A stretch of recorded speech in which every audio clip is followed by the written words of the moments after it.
today. Therefore, if it sounds, please follow the signs to the nearest fire exit and assemble at the point in the Civic Square. Please can I ask that you use your microphone when addressing the meeting and switch it off when you're not using it. Mobile devices turn to silent, and this meeting is being broadcast live to the internet and will be capable of subsequent repeated viewing. By entering this meeting room and during the course of the meeting, councillors are consenting to being filmed and to the use of these recordings for the webcast. So move to item 1 on the agenda. I want to ask the committee to note the appointment of myself, Councillor Sarah Allen, as chair, and my colleague Councillor Lee Finn as vice chair for the Audit and Governance Committee 2024-25. Thank you. So item 2, do we have any apologies, Ross? Thank you, Chair. Councillor Cudahy has given apologies. Councillor Riley is substituting. Councillor Rainsford has also given apologies, and Councillor Tippett is substituting. Thank you, and welcome Councillors Riley and Tippett. Item 3, do any members have any declarations of interest in respect of items on the agenda today? No? And that brings us to item 4, and this is to approve the minutes of the Audit and Governance meeting held on the 12th of March 2024. Any points of accuracy or correction for those minutes? Okay, so we can agree that they're a true and accurate record. Thank you.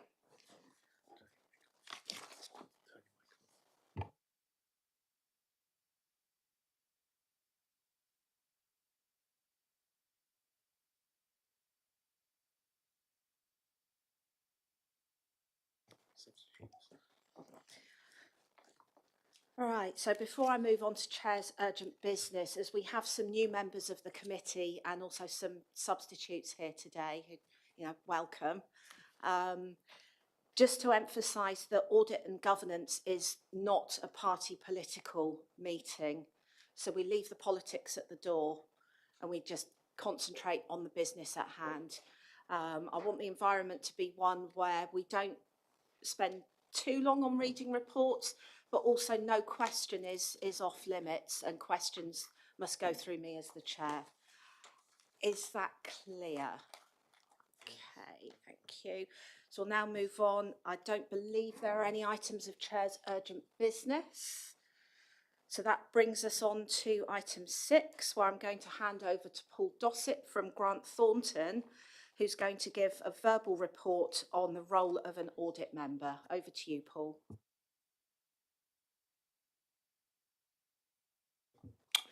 Thank you, Chair.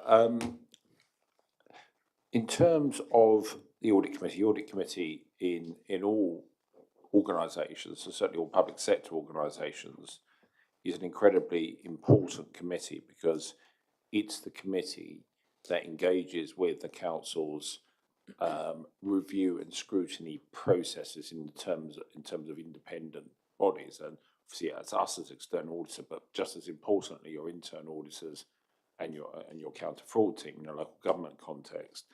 And the role of members in that sense is to focus on the reporting from all of those bodies and to ask appropriate and challenging questions of those bodies, whether it's internal audit, external audit, but also of officers where there are reports that covers their area. So in our respect, our principal roles are to audit the financial statements and to do value for money work on your overall arrangements for economy, efficiency and effectiveness, financial sustainability and governance, and obviously internal audit have their role as do the counter fraud team. And the idea is to make sure that members are satisfied that there is accountability for actions from audit recommendations amongst officers, and that those issues are addressed and carried forward and dealt with. As you said at the start, Chair, it's really, really important that the audit committee is apolitical, because its job is to hear the views of external bodies such as ourselves as external audit and deal with the impact of those views. And therefore politics doesn't really come into any of that. So it's important to have it as that sort of forum, apolitical forum. I think local government finance is very, very technical. The accounts are based on international financial reporting standards with a technical overlay of legislation and the CIFA Code of Accounting, which makes them very difficult to fathom to the layperson. In fact, to those of us involved, it's quite difficult to understand some of it sometimes. So I think it's really important that audit committee members are able to ask questions, not to feel in any way concerned about asking questions about what this technical term means or what this adjustment means, because unlike other sets of accounts, local authority accounts has lots of adjustments that negate the impact of accounting terms such as depreciation or impairment or evaluation. And there's even some really weird sort of technical adjustments, that especially relatively new ones around DSG deficits and things like that, and fair value movements of financial instruments. There's a whole series of complicated adjustments. So always urge committee to ask questions about these sorts of things if they don't understand it. And our job as auditors and obviously officers as well is obviously to provide assurance to you about our statutory functions, for us to provide assurance that the accounts are true and fair, that the council is acting appropriately in terms of its value for money arrangements. So we're certainly always open to those questions and that challenge, and it's really important that members engage effectively. Where we have seen things go significantly wrong at some councils, the lack of scrutiny and challenge by members more broadly has been a problem, but also audit committees that have either been too political to focus on the real issues, or just not asking the right questions, and they've missed matters of detail. And so it's really important that the committee engages as thoroughly as it can do in the process of understanding the role of audit and the role of officers in responding to audit points. So I'll stop there, Chair.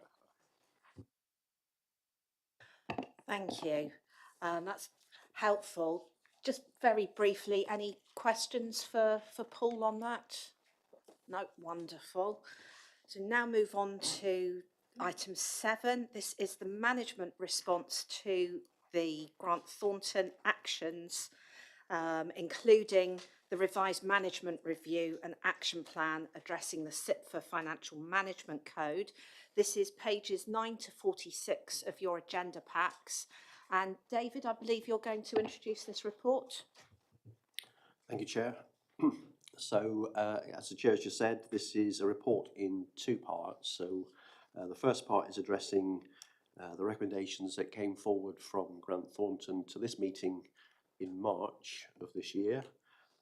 And as I've explained, those are sort of out of step where we normally find ourselves in terms of the normal routine for publishing accounts, having them reviewed and coming back to you to address the recommendations. So it seems a bit odd that we're sat here in July 2024 talking about recommendations for the accounts for 2021, but that's where we are. And then the second part of this report pulls together a new recommendation that came in a couple of years ago from CIPFA, that City Council should undertake their own CIPFA review and resilience. I brought the initial report to this committee last year. I made a commitment at that point that I would keep reviewing it and keep coming back. So it's been updated, and I'll take that one in a second. So in terms of the first part, it's to address the recommendations that were put in front of this committee back in March. There are quite a few of them, as you would expect. A lot of them, I think it's fair to say, would possibly not have appeared as recommendations and observations had it not been conducted as an audit through the COVID period. So by necessity, we were remote from each other. So it's always easier if we can work together and resolve rather than have the distance between us. So one thing I would bring as an example of that is the Grant Thornton were doing some testing and wanted to see the signed version of the PFI schools contract. And just given the sheer size of it, we couldn't work out quite how to get that to them. So that was a recommendation. It's now closed because we've been able to satisfy them and they've seen it and so on. It doesn't take away from the fact they're absolutely right to make a recommendation. At the time of asking, we should be able to present it, but there were some reasons for that. So of all the recommendations that came forward, I've immediately gave responses to the committee in March. What this report then sets out is, having had some time for reflection and to actually take some actions to set out where we find ourselves. I have taken the opportunity to discuss with Paul and David from Grant Thornton and say these are my updated responses, and as far as I was concerned they were all closed. Quite rightly they pushed back, and there were a couple in there that they weren't quite satisfied with and asked me to change my response and keep them open to roll forward. But I'm hoping that as of today, with this report in front of you, if you can take the recommendations, we can park these, and whatever recommendations now come forward from Grant Thornton start from a clean sheet. So that's the first part of the report. And then the second part, as I said, is an inward-looking review of our financial management. It's not the only tool that we use. We've got on the agenda today, Ross is presenting the annual governance statement, so this is another tool in the toolbox, to use that expression. But it is a useful one. It sets out some criteria, and looking at those and just being able to answer the questions of, well, what do we provide to Audit Committee, to scrutiny, to Council when we're setting budgets, and for our financial resilience. So those have been updated. There are still a few that are not green, which means there is a lot of work to be done, and quite a few of the green have sort of crept in as a 7 or 8 rather than 10 out of 10, because I am never satisfied that we couldn't do things better. But I think if you look at it in the whole, it's quite a strong representation of the governance. I'll stop there, Chair. Thank you. I think Councillor Tippett, you wanted to ask a question. Yes, please. Thank you, Chair. My question is from page 17, the loan number 5. It's just a question around the fact that it's taken 10 years to find that there weren't the complete records around this. From what I'm reading, seems like quite a small contract in the grand scheme of things, but are you confident that this is an isolated incident, or is there further work ongoing to make sure that there aren't other small instances like this taking place? Thank you for the question. I can never be 100% confident that something won't crop up. I mean, the whole point of having the external review is that they look and uncover things, don't they? So I'm not being complacent, but this was a particular item for 10 years ago, and I think if we go back to the COVID issue again, that didn't help with trying to find those documents. So I'm as satisfied as I can be to give you assurance that that has been dealt with and closed down. Is that okay, Councillor Tippett? Can I ask a follow-up? Yeah. Just on my point about the confidence that there aren't other issues like this, is that again going back into the COVID stuff that caused similar issues, or do you think that there needs to be a little bit more digging to make sure that these things don't crop up again? So this is one of the issues actually that I said I think is closed, and Grant Thornton came back. So you see that's not green, because they are saying, how can you be absolutely certain until we go through another audit cycle and we'll do some more testing, which I think is a fair reflection. But as management, you can take assurance from me that we have tightened our routines. So I'm hoping, I'll never say never, but I'm hoping that they won't find anything next time around. Thank you. So Mrs. Benny? Thank you. It's just a question around the self-assessment and some really good progress, and good to see some greens. I suppose, what would be the one thing that would make a difference to move the ambers up towards the green? Are there maybe 1 or 2 things that would make a difference there? I think in terms of financial sustainability, we are living in difficult times, if I can put it that way. And I read with interest when the general election was called that all of the major parties put in their manifesto a commitment to giving us a multi-year settlement for local authorities. So the nature of the game at the moment is we're trying to second guess. We get a settlement in December, so we're putting a budget together and then checking it against the numbers that come through. So I'd be in a much more comfortable position, and I'm sure Grant Thornton would agree with me, if I was able to say, here's a 4-year plan, not based on 80% assumptions, but based on a settlement that's already been given to us. So that's where we are, but I hope this report shows how we mitigate and make sure that the risks are as minimal as they can be. Thank you. Did you have a supplementary? Thank you. In that case, Councillor Nicholson. Thank you very much indeed, Chair. So just following on from Mrs Benny's point, in relation to the self-assessment table, there's a couple of references to value for money. In general, what's the timescale to move the ambers to a green? And in terms of value for money in particular, so if you take leadership A, where they talk about value for money, and transparency B, or transparency M rather, when will those in particular be hopefully rated as green? But generally, when are we looking at timescale wise, please, David? Thank you. Thank you, Councillor. So in the report, just down from the actual table itself, I did put in an action plan to try and aid that discussion. Not just to give you assurance, but to give me assurance so I can hold myself to account. So, for instance, the first one I'm looking at, leadership, demonstrate, provide value for money. I've currently rated we're at 7. I've said we should at least be at 8 by the time we get to December. So I will come up with a plan and work with CMT and Cabinet to make sure that that progresses. You will then get the opportunity to challenge me when I bring it back. Any further questions on this item? Okay, so we have a couple of recommendations. The first is that the committee note the responses to the recommendations as set out in the report. And secondly, that we note the management review of the SIPFA Financial Management Code and the action plan. Is the committee happy to note this? Thank you. Item number 8.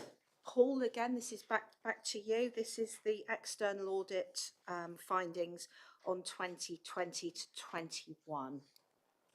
Chair David will take this.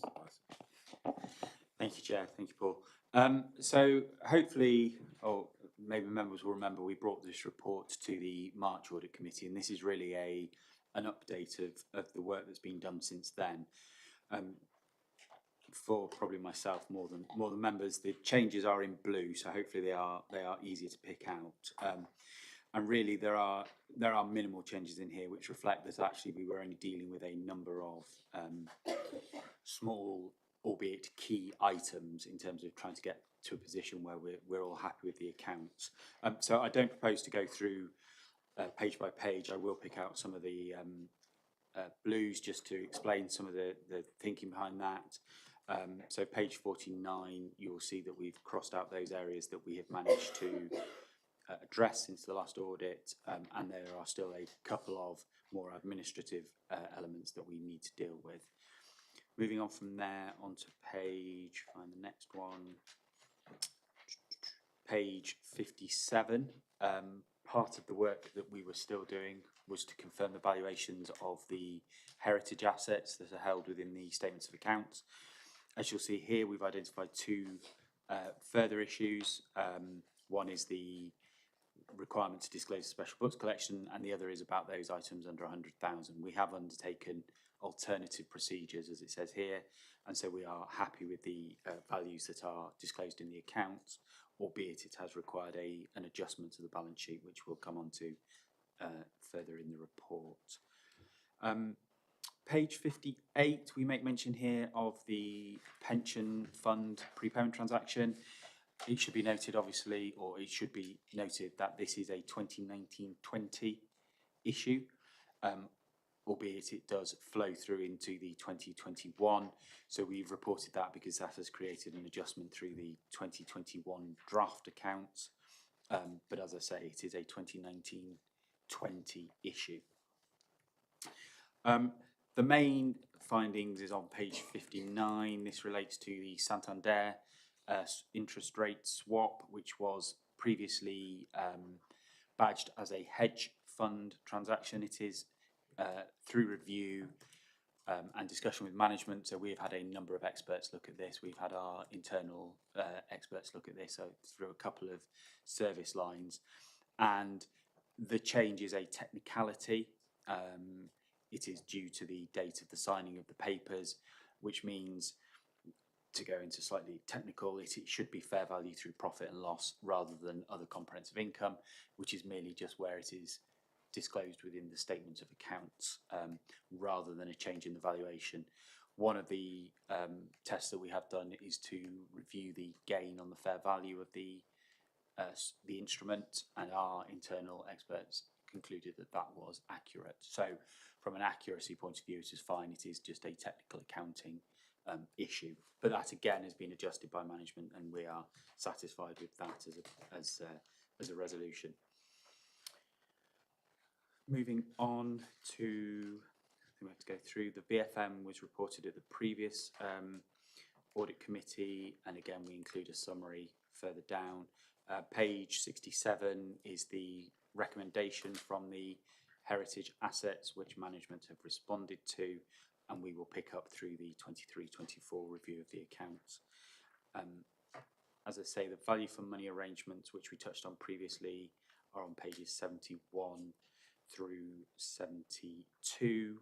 But again, that is just a summary of the findings, and the report was brought to the previous audit committee. The appendices have a number of adjustments, a number of changes. So where we've identified further actions, we've included these. Sorry, just trying to find them. So the only recommendation was the one previously stated on the heritage assets. These are the recommendations we brought, which David referenced in his previous report, and to which management have provided responses. And then the adjustments that have been put through since the previous audit report are on page 84. So these are audit adjustments. These are actual adjustments to the statement of financial position and the comprehensive income and expenditure.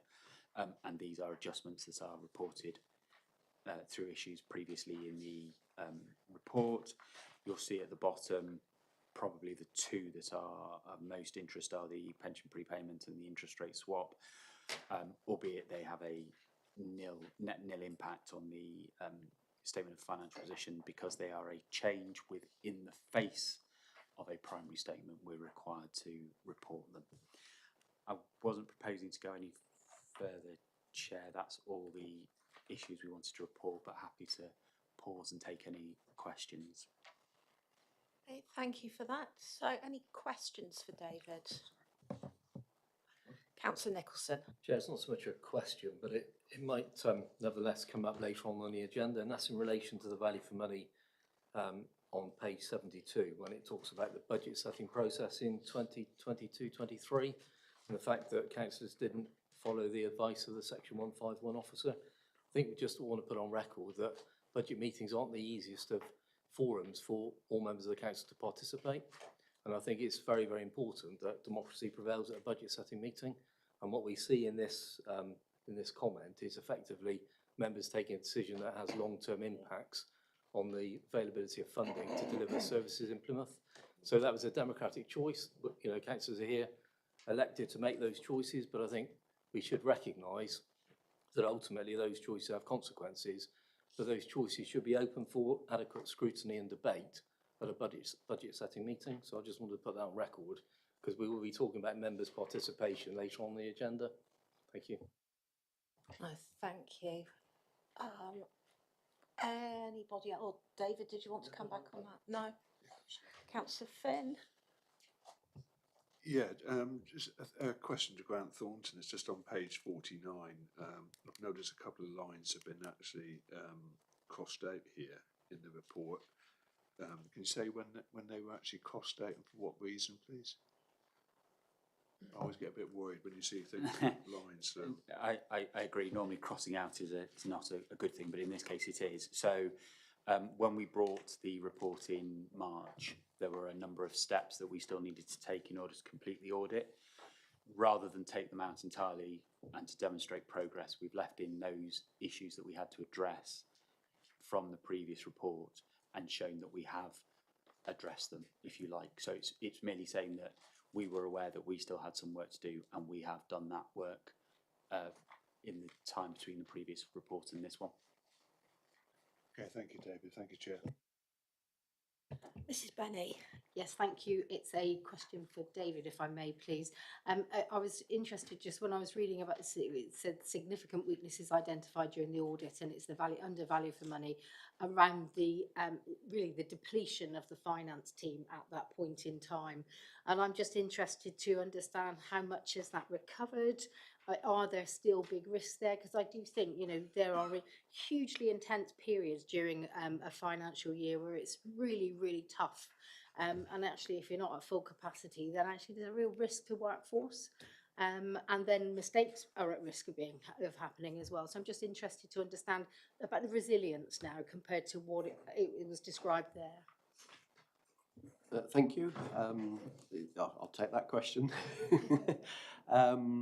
So we've made changes to the finance department since I came into this particular role. So we've strengthened the what we now call the lead accountancy managers. There's one assigned to each of the departments, directorates.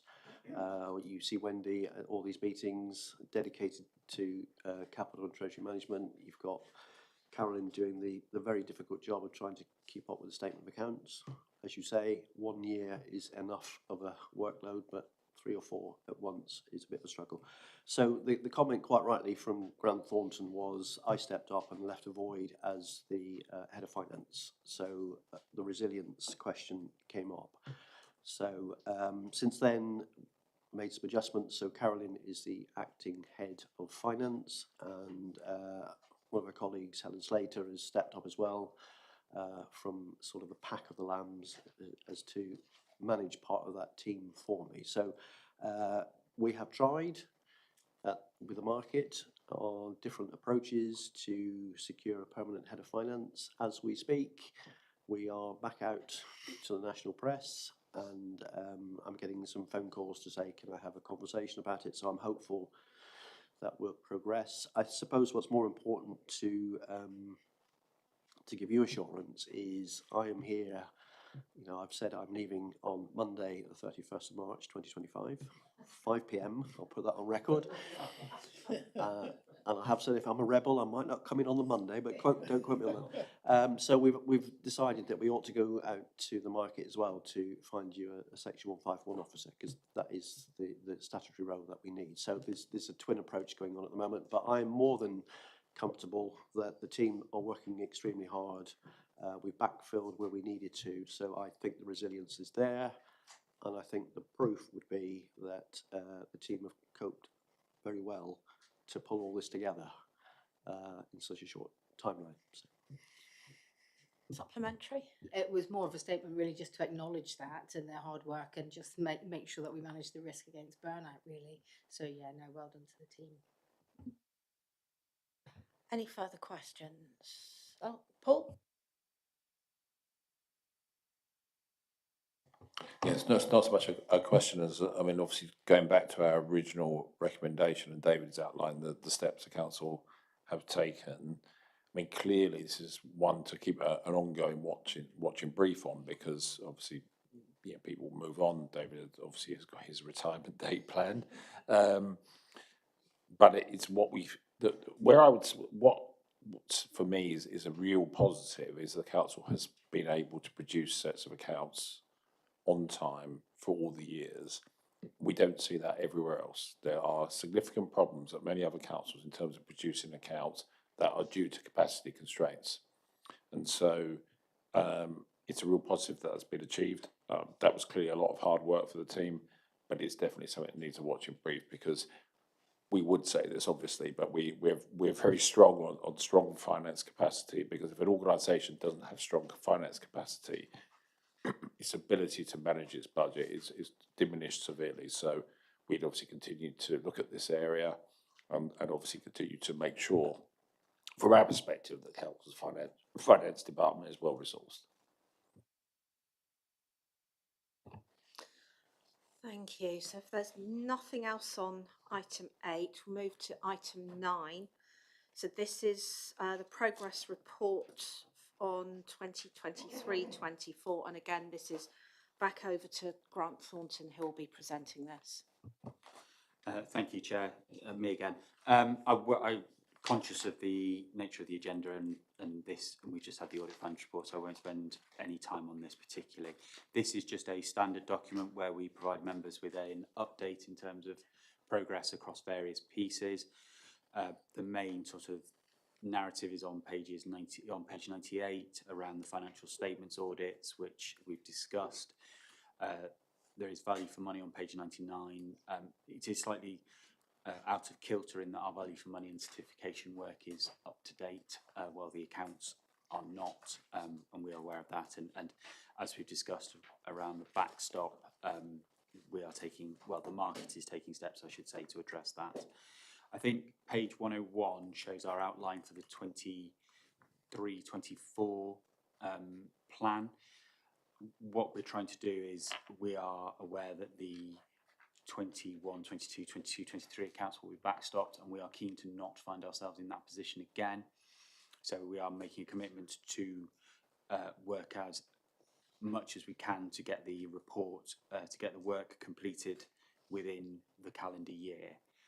That may change, as all best laid plans of mice and men do, but obviously we'll work with management if that does slip, and we'll report back to this committee to explain why. There is an update on page 102 on the audit backstop. We have included a table at the bottom to give ourselves a little pat on the back, because whilst we appreciate that, you know, we're not in a position we want to be, I think in comparison to those other firms, we are ahead of the game. So we are trying to take steps to do and manage the best that we can in terms of our responsibilities. And then there are, as normal, there are some further reports and information at the back that we think may be of interest to members around the local market. I won't go any further, but happy again to take any questions on that report. Thank you, David. So any questions on that update? No? Excellent. Move on to item 10. This is an update on the Capitalisation Directive, and David, this is over to you. Thank you, Chair. I have committed to keep this committee informed as to progress in relation to this particular item. So I did take the opportunity, as soon as the pre-election period finished, to send an email to every member of the committee with where we found ourselves. So just to reiterate a little bit, the capitalisation direction is subject to, and there were two themes to that. The first one was, given that we were looking at a particular transaction from October 2019, as was Minister for State said, I would like an independent investigation into that particular transaction. Obviously, with the change of minister, we are now engaged with MHCLG. I've got to stumble over that one, the new name, as to what the new incumbent might be thinking in terms of how to move that forward. So as and when I hear anything on that, I will of course make sure that you are fully updated. The second part of that was to do a SITFA sustainability and review. So that's not going back to 2019 in any way at all. It's coming in and saying, I want to do a full review of your current MTFP, your budget for this year, where you are in terms of your planning cycle for next year, and so forth. So that was deemed to be an 8-week review. 2 weeks as desktop and interviews, followed by them then doing 6 weeks of drawing a report together. I stated in my email, and it is worth noting, that obviously we did engage CIPFA to do the report. They were engaged by the ministry, so therefore their findings will go back to the ministry. It's not my report to share or whatever at whatever stage. What I have been assured is that I can do some fact checking. So if they've interviewed people or made some assumptions from reports, I will get a chance to say that doesn't look accurate. Where did you find that, and so on. But the flavour, the recommendations, etc., are between them and the ministry. So we are. What do we know? We're sort of into week 2 of the interview process. I think it's worth stating I didn't tell them who they should interview. They came to me and said these are the positions, key officers and key members that we need to speak to. So that's been facilitated. I did say to them it does seem a long process, 8 weeks. So I did agree with them that I'd have a 2-week check-in just to make sure that A, they were receiving the information that they required, they weren't being stonewalled by anybody, but also to make sure that, as you can imagine, as they're going through, they're requesting more and more information. So I just want to make sure that we're keeping on top of that and that we are answering the questions. So my first review will be next week, and then I will keep you informed of any other developments as and when they happen. Okay, thank you for that. Councillor Nicholson. Thank you, Chair. Well, thanks, David, for the update by email sort of a week or so ago. It's very helpful. This isn't the first time the council has been in a situation require a capitalised direction. I was wondering if potentially somebody could provide a briefing around what the powers of the government are around the requirement for capitalisation direction, in that then we might understand a bit more about the priority of the new government around this issue, because clearly we need this cleared off, but conversely the decision might not go in our favour. So I don't know, is it covered under statute, and a little bit of context would be very useful on the process. I don't know if David or Liz could provide that, please, in due course. Thank you. More than happy to put out the legislation to make sure you're fully informed, but I will work very closely with my legal colleagues to make sure I get that right. I will say that it's a little bit like the situation that we had with the backstop on the audits. An awful lot of work went into getting us to a point. So I think they are saying, as a collective, that they're not looking to throw anything away. So I'm not thinking they're going to suddenly pull the rug on the direction of travel. But quite right, I'll get the legislation for you. To be honest, I wouldn't necessarily think it's their top priority on the in-tray. So it'd just be interesting to know where it sort of sits in the context of legislation. Thanks.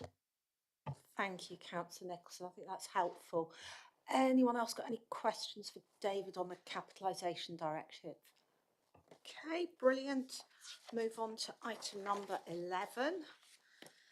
So this is the statement of accounts for 2019 to 2020, and also the accounts for 2020 and 21, pages 113 to 344. I think, Carolyn, you're leading on this. Thank you, Chair.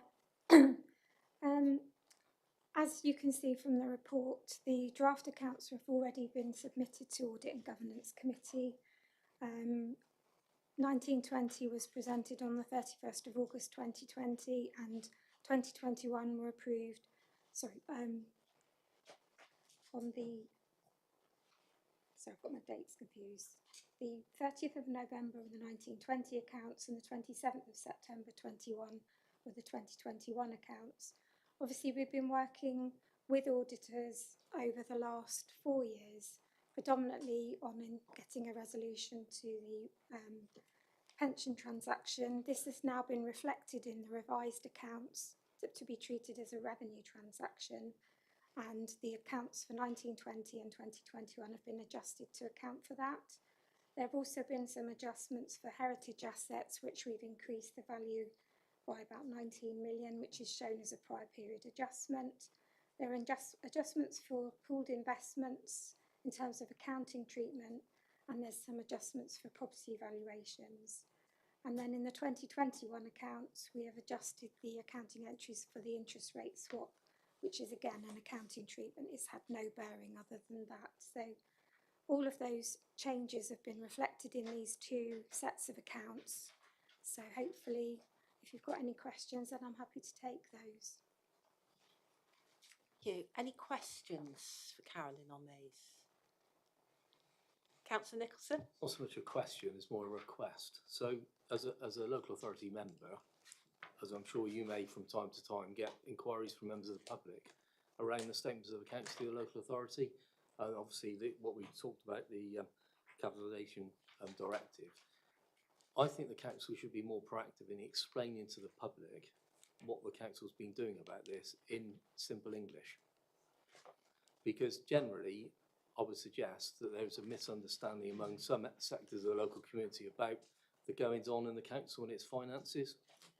So I would certainly like to be seeing in a resolution, and I'm happy to move an amendment, whereby we task head of communications or the post holder's current role title is, to draft some appropriate words. And I think members should have an ability to say whether it's understandable or not, because with the greatest respect to all those with finance qualifications, it's not necessarily that understandable to the general public. And I think the council should be doing more to explain the issues we've had, what we've done to resolve them, and what we're doing moving forward. And I think, given the fact that it's such a long time ago that not 2019, 2021 accounts are being signed off today, in 2024, an explanation should be made and issued by the local authority. So I'd be happy to move an amendment, I don't know, under a new 1.4, that an appropriate press release is made in conjunction with signing these accounts off. Thank you. Thank you, Councillor Nicholson. I think that's actually a really, really helpful and positive suggestion. Do I have a seconder for that proposal? Thank you, Councillor Tippett. Just trying to think, do we note this as an amendment? Do you want to hold it for a minute just to see if there's any further questions? Yep, David? Thank you, Councillor. Just a point of clarity from me, I think. So, obviously, part of my job when we publish the statement of accounts is to do a summary of the year and the activities. Part of the CIPFA code again is to put it into plain English. So I do try my best, but quite often when it's technical reports, you've got to use technical phrases, haven't you? But that said, I was hoping that the background and the refresh that I did kind of answered the questions, because it does say, for instance, the council is working with the department around a technical issue relating discussions about it should lead to a capitalisation direction. I was hoping that that was kind of plain English, but if it's not hitting the mark, I'll listen. I'm not suggesting it isn't, but I don't think, I don't know what media cover audit and governance, but they're not going to plough through 700 pages to find it. So I think we should be issuing a press release. We should, if necessary, do some interviewing in the public domain, trying to express what's been happening, rather than rely on people to dig into the information and making their own judgment. So a lot of good work's there, David. You can pluck it out, simplify it, condense it, and proactively talk about it, I would suggest. I probably relish the opportunity to say we've finally cleared 2019, 20 and 2021 accounts with the help of our external auditors. Yes, okay, thank you. Okay. Councillor Finn. Yeah, I just want to say I wholly endorse what Councillor Nicholson said. I think we need to be contrite on this matter. It's taken up a lot of council time. It's caused a lot of heartache. And we still don't know the final outcome, which won't be known to the end of the investigation. We know from today that it puts us at a £46 million deficit. But also, I think one thing that's actually missing, and I think the public would expect of us, is to say who's accountable for this. What accountability is there to the people past? I know it's not the current council officers, but what has been done to hold them to account for the decisions that was made that put us in this position, and has taken up a huge amount of time, Chair. Thank you. I think Carolyn's indicated. I'd like to come back on this. Even after putting through the adjustments, say through to 23-24, we actually still have a positive reserve position of 46 million. We're not in a deficit overall. Because we have other reserves, we have to put we've had to put 72 million through the working fund balance, but that is one part of our usable reserves. So overall, we are still in a positive position. Okay, can I just clarify that then? Because I understood from what we said earlier that it put us at odds to the tune of 46 million of the revenue budget. Sorry, can I just come in to clarify? I think we're mixing and matching a couple of items here. So when we look at item 12, which is the first draft of the 23-24 accounts, you will see that we're okay, and we intimated that even if we put this through, we'll be fine. I think in terms of what we are trying to achieve today, yes, I absolutely recognise it's taken us a long time to get here, but the purpose of this committee is to say, are you assured, and taking the recommendation from Grant Thornton from their reports, that this is a true and fair reflection of what the accounts should be showing you for 1920, and therefore we can sign them off and move on, divorced from the fact of any inquiry or whatever might be going on outside of how we actually got here. This is a moment in time of saying, can we sign off the accounts and move forwards? Okay. Everyone more or less okay with that? Any further questions? Okay, so we have a number of recommendations here. So to approve the statement of accounts for 2019-20, which is attached as Appendix A, statement of accounts for 2020 to 21, which is attached as Appendix B. Note the amendments made to the statement of accounts for 1920 and also 20 to 21 as agreed with the auditor and reported in the audit findings report. There's a letter of representation which is attached as Appendix C, so that's got to be authorised and submitted to the auditor. And then we also have Councillor Nicholson's amendment, which is the appropriate press release and communications to members of the public in plain English. Are we happy to agree all of those recommendations? Wonderful. Thank you. Was that a question, Councillor Tippett? Or? No, I'm used to scrutiny when you have to raise your hand. That's fine. So thank you for all of that. We can move on from item 11. On to item 12, and this is the draft statement of accounts. Carolyn, this is also you.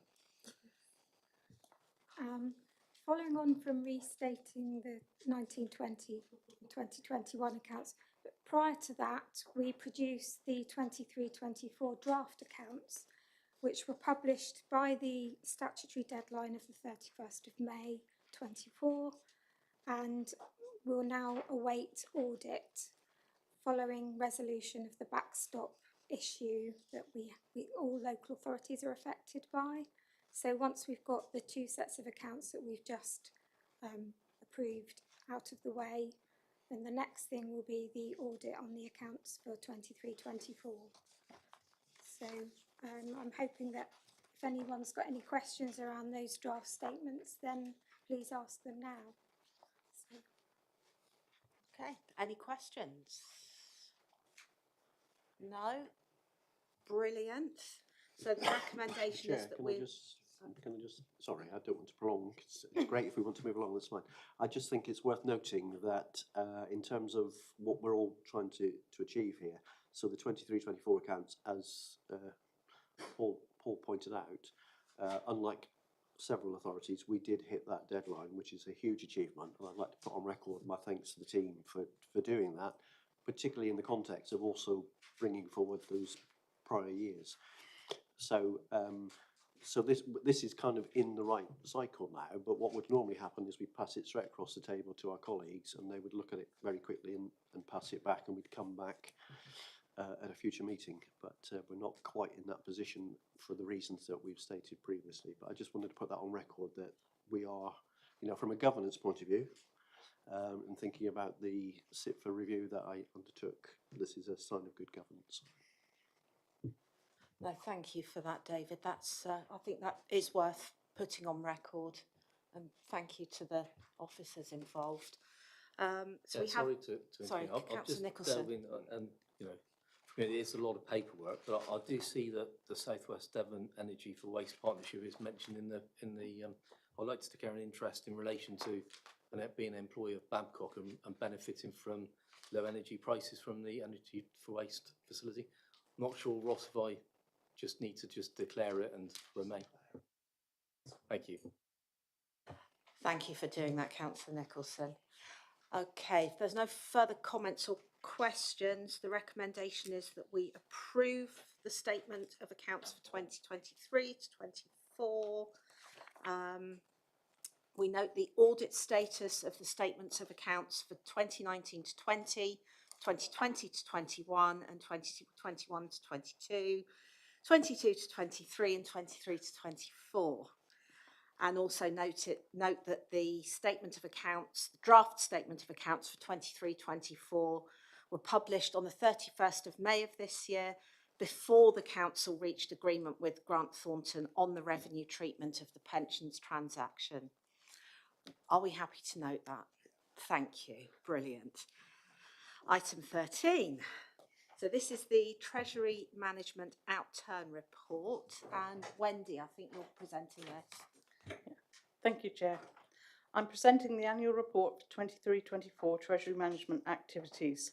The format of this report is consistent with previous outturn reports presented to this committee and is to comply with the SIPFA Code of Practice to discharge the authority's statutory requirement. Reflecting the timely delivery required on today's report, as the reports have been previously circulated to Audit and Governance Committee, I'm just going to draw attention to the key points. Table 1 on page 474, this sets out the movement of the authority's capital financing requirement, which is the amount of capital spending that has not yet been financed by capital receipts, grants or contributions, and net borrowing position, with a key point showing that the Plymouth City Council's borrowing has increased in year by 97 million.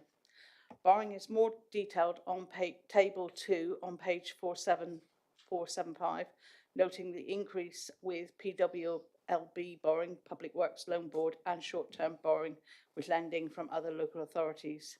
The average rate of interest charged on borrowing is still at a good low rate, with balances at the 1st of April 23 being locked in at PWLB at lower rates, and the rate swap arrangement for 75 million of the short-term borrowing at a low rate swap arrangement. New in-year borrowing has, however, been secured on higher rates, whilst the Bank of England rates have increased through the year.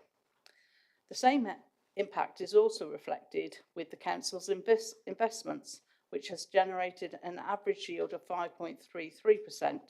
The range of investments held include a call account with Barclays, money market funds held with a number of financial institutions, and long-term pool funds held with CCLA, Schroeder and Fidelity. Table 4 on page 477 sets out the Treasury Management outturn position for 23-24, which delivered an underspend that supported the council achieving a balanced outturn position, noting the interest payable overspent in year as a result of the increasing interest rates. When the budget was set as part of the Treasury Management strategy presented to this committee in November 22, it was based on new loans being achieved at 4.5, whereas in reality this was much different. However, as a positive, interest receivable delivered a much higher return as interest rates exceeded assumptions made at budget setting.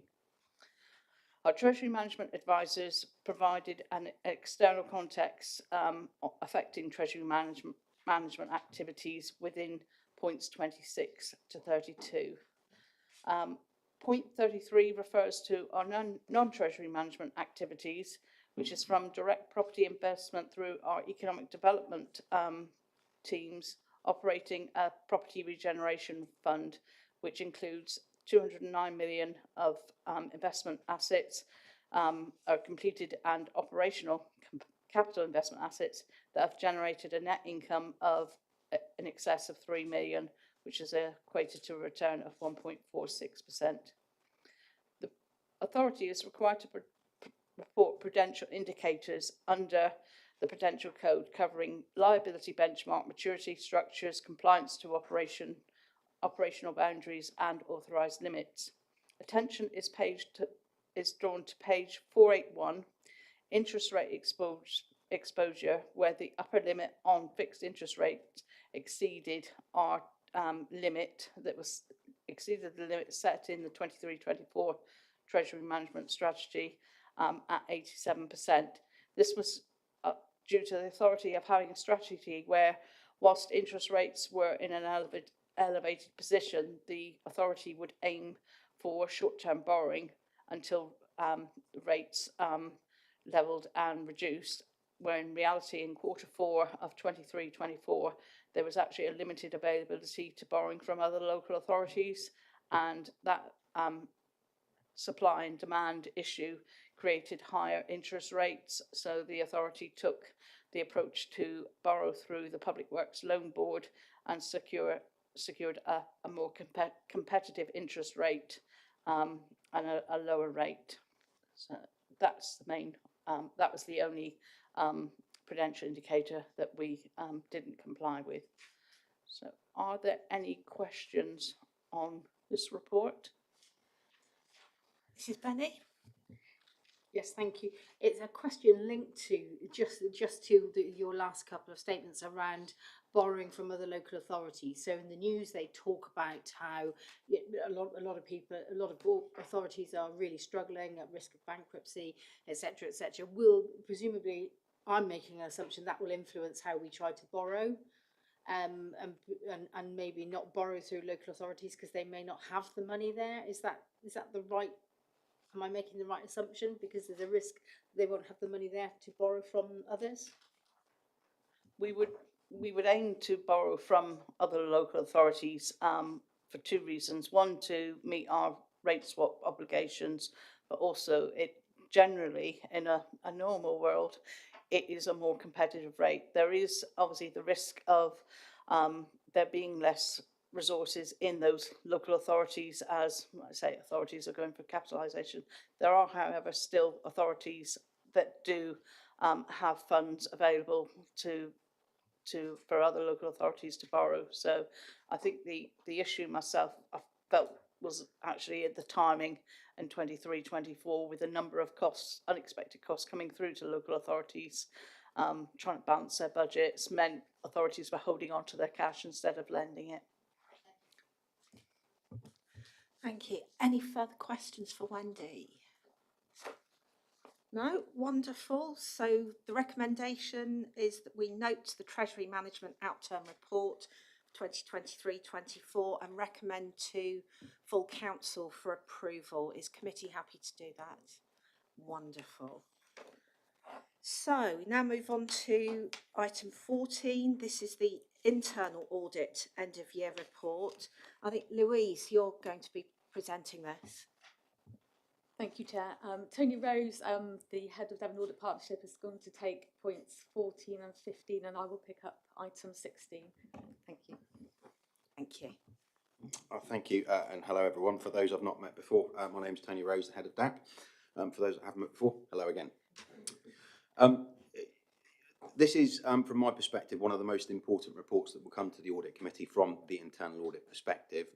And before we get into it, just a quick thank you from me to Louise, the team, to David, to Carolyn, and those officers across the council that have allowed us to get to this, because the level of work that we undertake can be quite distracting from the day job in some cases, but it is really important, and the support of officers is something that really helps us get to where we need to. From the perspective of the report itself, the reason it's important is because it pulls together the work we've completed over a period of time. Normally a financial year, but sometimes we will have work that tips in from previous years and other specific activity.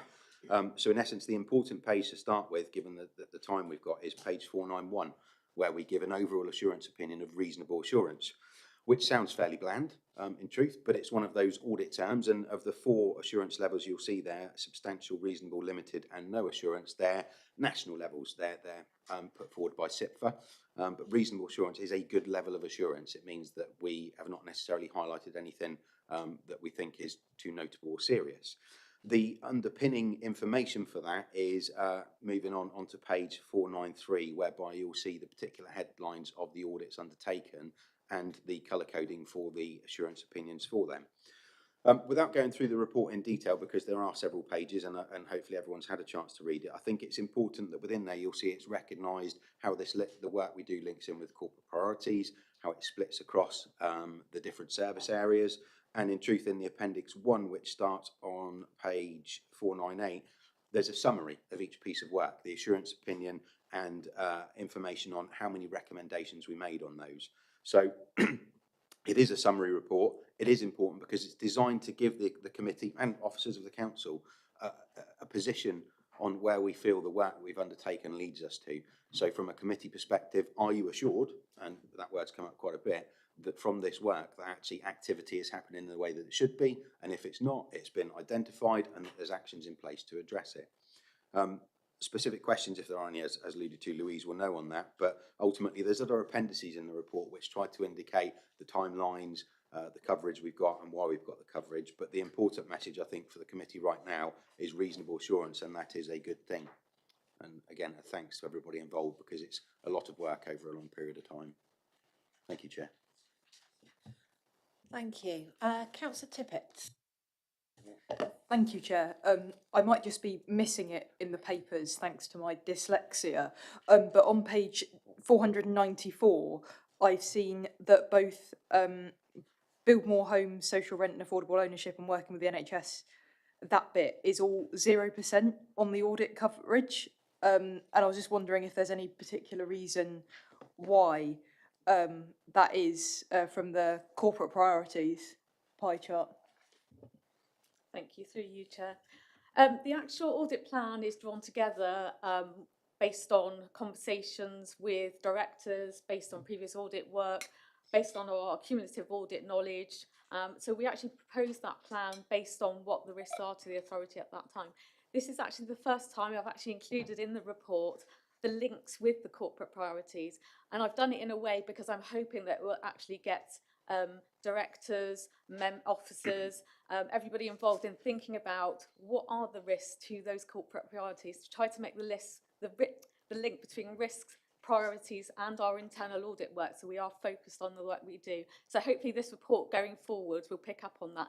So this was sort of an approach that I did sort of in reverse. So I went through all the audit work and identified where the work that we did linked with your corporate priorities. And then going forward, we hope to sort of drive that forward through the plan to say we need to make sure we have the right coverage going forward. So hopefully you'll see that coverage a bit more across the piece as we work that into our audit plan. Thank you. Did you have a supplementary? Okay, Mrs. Benny. Yes, thank you. So I'm looking at 2 pages before that, but I'm on the individual items. So it's 2 pages before Councillor Tippett's question, and it's the summary assurance opinions, and we've got the substantial is 6%, reasonable 58, and limited is the 36. And again, I'm just interested to understand what might be the 1 or 2 things that might make a difference to shift the 36%. Is there a 1 or 2 things that might make a difference for the council in terms of getting that shift? Sometimes it's very specific, but sometimes it's cultural. It could be a number of other bits. Thank you, through you, Chair.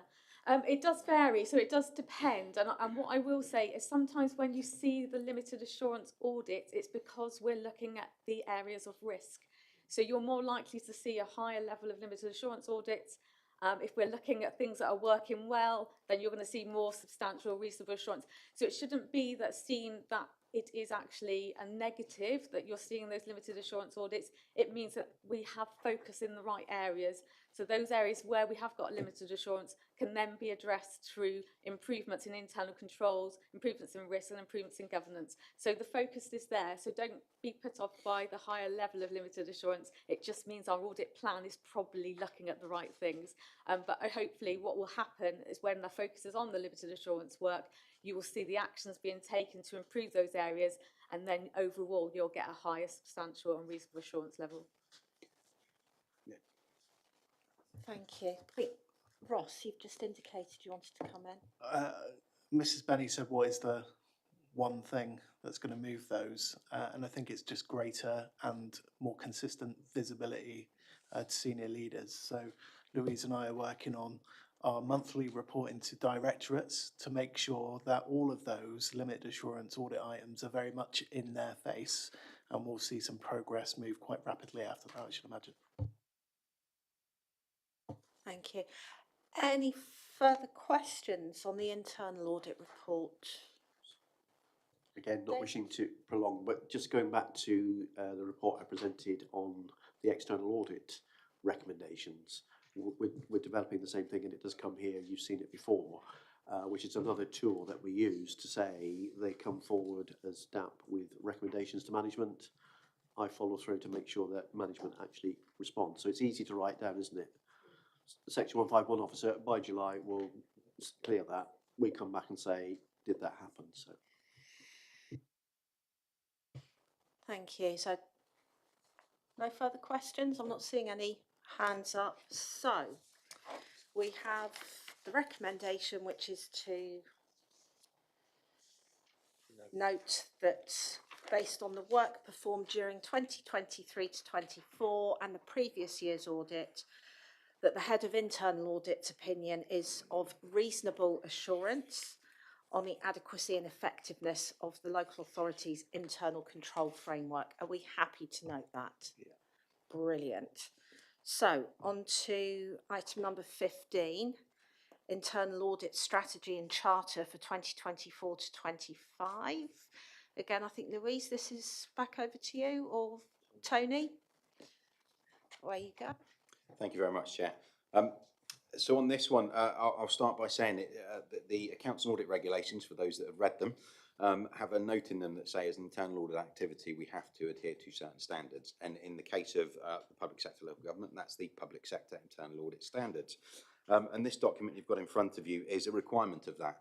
Probably, if I take a slight side leap, maybe one to rival the quality of financial accounts in its interesting levels, if you like. But essentially what this does is set out as an internal audit activity, what is our purpose, our authority, our responsibility, how do we act, are we suitably qualified and staffed to deliver the work. So I've just talked about an annual assurance opinion for everybody to be informed by. This document gives some comfort that that opinion's been come to in the proper way.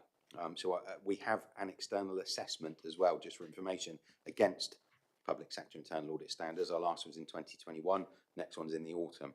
So this is trying to give some comfort, some assurance again, that the activity we undertake is undertaken in the right way, is undertaken in line with regulations. So it informs you as to how we might do that, who we report to, how we report to those people, the makeup of the team, the kinds of performance information that we try to measure ourselves against. And as a shared service partnership, and I'm going to take an opportunity, Chair, to say 15 years this year, so really pleased with that, and Plymouth are a founding partner as well on that one. We have a shared services joint committee, and we do report into that committee the performance of the partnership as a whole as well. So the idea is that this particular document gives the audit committee, audit and governance committee, some comfort that we are aiming to adhere to our standards, that we are adhering to those, and how we do that. For example, page 541 gives you a bit of a breakdown as to some of the qualifications of the team that we've got. So again, it's an informative document. It's designed to give you comfort and assurance that the activities that we undertake are designed to be undertaken in line with the relevant standards. Thank you, Chair. Thank you, Tony. Any questions? Brilliant. Okay. We have a recommendation that we agree the internal audit charter and the strategy for the year 2024 to 25. Everyone okay with that? Brilliant. Item 16, this is the Internal Audit Actions Review. Tony or Louise? It is Louise this time, thank you. Over to you. Thank you, Chair. As we talked about earlier with regards to our end of year report and obviously the management action tracking, as part of our public sector internal auditing standards, the Chief Audit Executive must have a follow-up process to monitor and ensure the management actions have been effectively implemented, or that senior management has accepted the risk of not taking any action. Following our last report to Audit and Governance Committee in September 2023, we've developed a new process to monitor and ensure the management actions are effectively implemented and have been introduced. On page 547 of your report pack, you'll find the first version of this new report. Support from the Council's corporate management team has been key to developing a new culture where implementation of agreed management actions is a priority. The number of overdue management actions had significantly reduced from 42 as of 31st of December 2023 to 3 as of 31st of May 2024. What I will say is this is actually a very fluid process, so the management action trackings will change consistently throughout the year because audits will come in to our tracking process, and then once the actual audit recommendations have been implemented, they will fall off that process. So it is a fluid process. The tracking is undertaken quarterly. We do go out to the owners of the management actions and ask for an update, and then we provide a report to the corporate management team. And as Ross rightly alluded to earlier, we are working with the Chief Exec department to actually get that on the corporate dashboard. So it's part and parcel of those monthly reporting to directorates. I'm happy to take any questions. Any questions? Councillor Nicholson. Thank you. On page 549, effectively one of them is declarations of interest 2020-21 with a little asterisk. What was that about then? Was that about members? No. Thank you, through you, Chair. This was an audit that was taken, like you say, a number of years ago now. So the actual audit itself was not finalised. And when I say it wasn't finalised, we produce a draft report that goes out to directors with a number of observations and suggested recommendations. And at that time, we were in the sort of middle of COVID. There was a lot of things happening. We never had a formal response, but it was on the corporate management team agenda. So what has happened now is it's actually been taken up by the new, or relatively new, Director of HR and Organisational Development. And there's been a big shift to move into a new way of working with regards to declarations of interest, and it also applies to disclosure and barring and IR35. So they've done a big corporate review of that and making sure that the new process going forward is robust and fit for purpose. Thank you very much. Any further questions on this? No? Okay. So we're asked to note the implementation of the internal audit recommendations. Is committee happy to do this? Brilliant. Item 17 now then, the Counter Fraud Annual Report, pages 551 to 562. Ken, I believe this is yours. Thank you, Chair. Good afternoon. For those of you I haven't met before, good afternoon. For those of you, as Tony said, some of you will be more familiar with my face than you really want to be. But yeah, before you is the annual counter fraud report, basically itemising the tasks and roles that we've been playing throughout this year for you. It's part of good governance to include sort of your counter fraud work throughout the year. And we come in front of this committee once every 6 months with a half-year report and an annual report. I'm not going to drag you through the detail. I know it's quite a summarised report anyway. But yeah, it's another substantial year of savings for Plymouth City Council. An awful lot of that is down to a lot of data analysis. And as I say, I've said this before when we've been in front of this committee. Changes to the way we work have been sort of predominant throughout the past couple of years, but we are working ever closer with my audit colleagues and some people working in the risk areas. without drawing too much attention to it, the National Fraud Initiative exercise is again upon us this year. For some of you, you'll realise what that is, where the data gets matched across much of the public sector, private sector, and out of that comes an awful lot of matches. This biannual, so the last match has been done, and you can see the savings there. And without going into, as I say, the fine detail, it's quite substantial over this year and the previous exercise.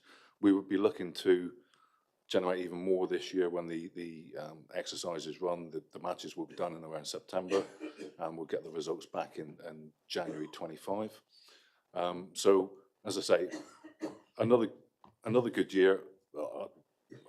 You can all see the financial value in the areas that we're working in. I'm well aware of the pressures on this agenda, so if anybody's got any questions, I'm more than happy to take that. Thank you, Ken. Any questions? Councillor Nicholson. Probably very quickly, and it's been a very, very long time since I've sort of had consideration of this, but in terms of savings, is that the recovery of payments that we've made, notwithstanding that, you know, we prevented further ongoing sort of illicit payments? Yeah, sorry, through you, Chair. Yeah, thank you. It's what we would call cashable and non-cashable savings. So I could sort of get you the figures in what's cashable and what's non-cashable. So we use Cabinet Office figures to calculate the savings. Some of that will be directly recoverable, but obviously not all of it. Some of it is preventative, which is sort of the point of what we try to do the most of. But no, so those figures they'll involve things like overpayment of council tax. They'll involve a tariff income for stopping a blue badge fraud. There'll be a tariff on such things as regaining properties into social housing from those that commit fraud. So it's a fraud and error savings figure, if you like. So we'd need to drill down into an awful lot more of it to see what was actually collected. Chair, I can just ask you a further question on it. It's an area I've particularly, I suppose, had some interest in the past, because I think local authorities, or certainly public bodies, and I probably ought to declare an interest as a serving magistrate, but when it comes to public bodies, the criminal justice system often think, well, they can bear the loss. So I would wonder in the future if we could have a further report in terms of whether we recover as much as we should try and recover from those activities that impinge on the local authority, and that whether we drive home that sort of need to recover through not only the court system but generally through sort of debt recovery. So I don't know if we could have a bit more information in due course, because I think it's an area where potentially we might, I don't know, Ken, it's your job, I'm just a layperson, but I would suspect that, you know, we might do better, or we could potentially do better in the future if we upped our game. And I've made this point previously at a bench meeting where the relationship between the local authority and the local sort of judicial system could be closer, could be greater. So if you take, for instance, it's a bit of a side point, Chair, but if you take those children that go into care and the requirement on local authority to provide care places, and the discharge of care proceedings can often be very elongated. So we've got a lot of children coming into care.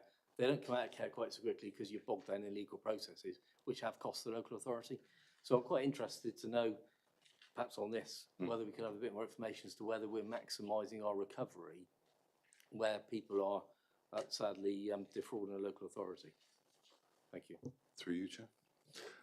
Yeah, I couldn't agree with you more. There is a disconnect in some ways between the judiciary and what goes on in local authority. And as I've explained to the committee previously, we've sort of stepped back from, there haven't been a huge drive on prosecutions since COVID. COVID obviously reduced the amount of sort of interpersonal work we could do. But with that in mind, the expense of actually going through the court system isn't to be sort of dismissed. And the recovery figures, I'm not actually privy to those. They would be within the organisation itself. So it may be a little more difficult to get a hold of than you think, but we could certainly try. Thank you. Thank you. Any further questions for Ken?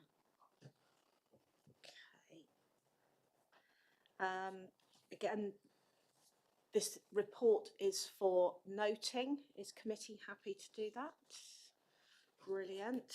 And we now have come to a point in the agenda where we have a scheduled, it's in the agenda for 20 minutes, but I think if committee are happy, can we have 15? Sorry, Bill. Is everyone okay with 15 minutes? Brilliant. So we will see you back at, hang on, the clock's different to my watch. My watch says 22 minutes past. So Make it 1:45. quarter to? Okay, that's Give and 20. take. 22. See you at 22. 22. Want to vote on 5 minutes? And take 5 minutes to do that.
do it next year if you want, Phil. Yeah, we're quorate, so we'll make a start. So welcome back to the second part of the of the Audit and Governance Committee. We're going to move to item 18, which is the annual governance statement, pages 563 to 620. And Ross, you're going to introduce this report. Thank you, Chair. I'll try to be brief. The purpose of the AGS, as attached as Appendix A, is to provide evidence of a continuous review of the Council's internal control and risk management processes, and to provide you, as the Audit Committee, assurance as to their effectiveness, and to identify any action being taken or planned to address any key weaknesses identified. This is a statutory document required by accounts and audit regulations. This is a backwards look, but we've identified some of the areas that we hope to work on in the coming 12 months. It outlines our framework and how we seek to satisfy principles set down in the CIPFA 2016 Delivering Good Governance Guidance. As part of our development of the AGS, we do survey our senior leadership team to get their view on how the internal system is operating. That's also appended to the report. So in 23-24, we've reflected on the audit recommendations, both internal and external. Some of the work that we've done, or quite a lot of work that we did on the Constitution, improvements that we've made to risk and health and safety processes. For the coming 24-25 year, we will be, as we've already discussed, Louise and I are working to maintain ongoing check-in around some of those audit recs which appear in the 24-25 plan. There is a governance review currently underway. My colleague, the monitoring officer, Liz Bryant, is working on a family of companies because there's a few bits of governance work that we just need to resolve in respect of the family of companies. We've referenced further constitutional changes that may be required. There may also be some planning changes as part of that work to be undertaken concerning our information governance, our organisational effectiveness, which is being led by our Director for HR and OD. And we're currently looking at our corporate performance framework, how that operates. That is a small part of a wider look at our data in particular to ensure good data quality, data assurance, and then build into business intelligence. I think that's it, Chair. So this is the annual report, generally looks backwards. Happy to take any questions. Okay, thank you, Ross. So does anyone have any questions on the annual governance statement or any comments to make? Councillor Nicholson? If I may, Chair, just in relation to core principle G about transparency and accountability, when I read the Part 2 report, I don't know why that's in Part 2 today and why it shouldn't be in Part 1, because the whole thing is about openness and transparency, yet freedom of information requests and the way we perform has all been put into Part 2. So I think it's a bit of we might like to think about that when we get there, because I think it ought to be in Part 1. Okay, did you want to come back on that? I'm not sure there's anything Part 2 in relation to the AGS. There was certainly a Part 2 on our last item referring to internal audit actions, which was about cyber governance. So the judgment that we've received on internal audit reference cyber governance has been kept as Part 2 as it's reference cybersecurity. So we don't want to give anyone clues on how to get around our cybersecurity.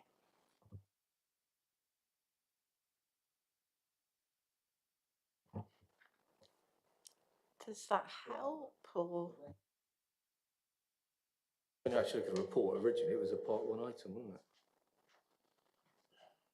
When you look at the confidentiality, Part 1 official. So why it then became Part 2, I don't know.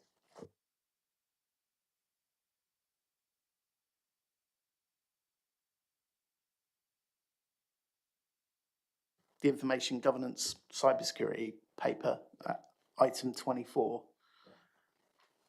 Yeah, so not not part of the AGS, piece of work in the AGS that we're planning for. Yeah, absolutely. At the point that Yeah, yeah. transparency and openness is a key fundamental principle of democratic organisation. I think wherever possible, it should always be open and transparent and in the public domain. That's all I mean. So I haven't got anything to raise on the issue. I was just using it as an example. It's absolutely noted, Chair. There is reasoning behind it. We'll have another look at that though from next set of reports. Thanks, Chair. Councillor Finn. Yeah, I just think it needs to be noted that obviously this has been before full council, and it was agreed some time ago. I can't remember the dates that it went before full council, that we actually get on and get the consultation done. It seems to have dragged on. Yeah, that's the next item, Chair. Still on item 18. Yeah. You're still on item 18. Okay, I'll come back at item 18. 19 then. Does anyone have any further questions on item 18? Just making sure I've given everyone the opportunity to ask questions and scrutinise. So, does committee approve the AGS, the Annual Governance Statement? Wonderful. Right, now we move on to item 19, which is the electoral cycle consultation. Nice try, Councillor Stevens. And this is over to Liz as Head of Legal to present this. Thank you, Chair. As Councillor Finn has already identified, this has been before full council and Audit and Governance Committee on a number of occasions. So we're bringing it back to you for one final time today, just to finalise how we proceed with the consultation process. So the initial report was in November 22 to full council. In March 23, Audit and Governance Committee approved the question that would be asked as part of the consultation process. That question, as approved, was which option would you prefer for Plymouth residents to elect their councillors? Change to whole council elections, keep the current system, or I have no preference. That's the question that we are using, as that's already been agreed by yourselves and full council. So what we're bringing forward to you today is a fuller outline of the consultation process, who will be consulted, how they will be consulted, and some key dates for you to note. The report helpfully summarises the pros and cons of each form of electoral cycle, just so you're aware of the differences in the two. So we're asking you to consider the recommendations that the consultation begins tomorrow and runs until the 22nd of September 2024. This gives ample time for consideration. The full approach is outlined in Appendix A, which I hope you've had time to read and consider. And then the feedback for consultation will be analysed and will come back before you in November, before going to full council in November to make a decision on the consultation process. One point I want to highlight is the background information refers to the gunning principles, just to make you aware of the consultation process really needs to adhere to those public law rules on making it an open and transparent consultation process, which the requirements are that the proposal is still at the formative stage. There's sufficient information for members of the public to give intelligent consideration. There's adequate time for consideration and response, and conscientious consideration must be given to the conclusion of the consultation. So that means at full council in November, members really must take note of what's said. And then the last point to note is this isn't a referendum, it is a consultation process, so it's just for full council to note the result. So I'm going to hand over to Ellie to give you a fuller picture of how the comms will work and how the consultation process will proceed. Thanks, Ellie.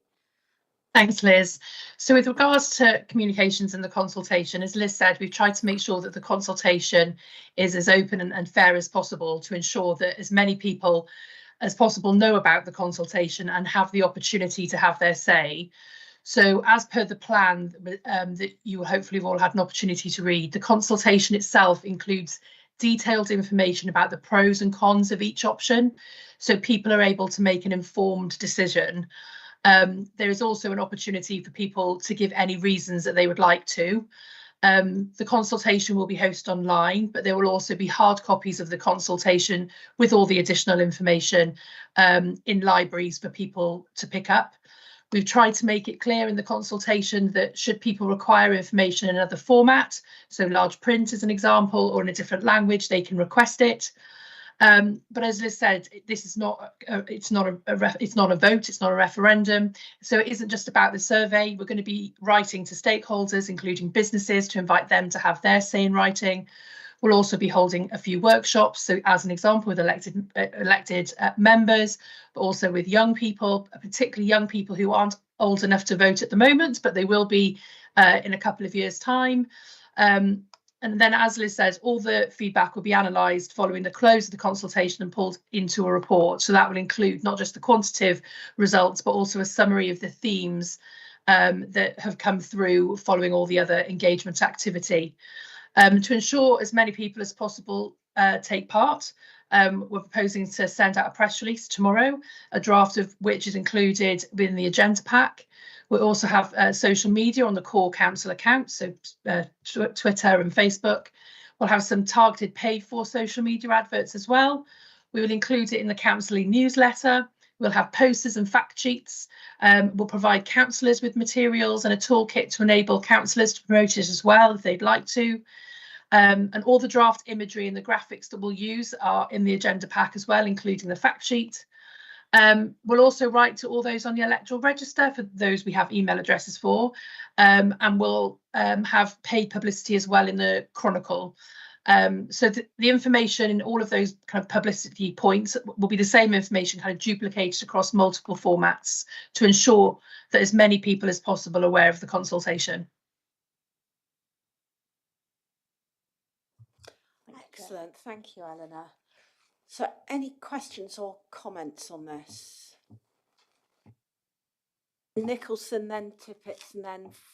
Thank you very much, Chair. Thank you for the report and giving it a thorough read. There was one, so firstly, have the leaflets been printed if we're going to go to consultation tomorrow? They haven't been printed as yet. Nothing has been printed because it was subject to any feedback you've got at the committee today. Okay, that's lovely. So there was only one minor addition or change, whatever you wanted to do it, if members thought it right. So one of the big issues I feel, and I'm sure I speak for other members of the, not necessarily the committee, but of the council, is the constant election period.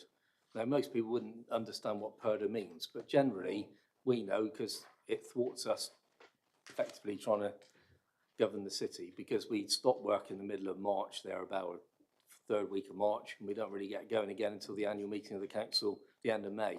So one of the negatives, and we've seen it with the general election, one of the negatives really of elections by thirds is the inefficiency within the council, because notwithstanding officers might say, well, they still continue to do their day job.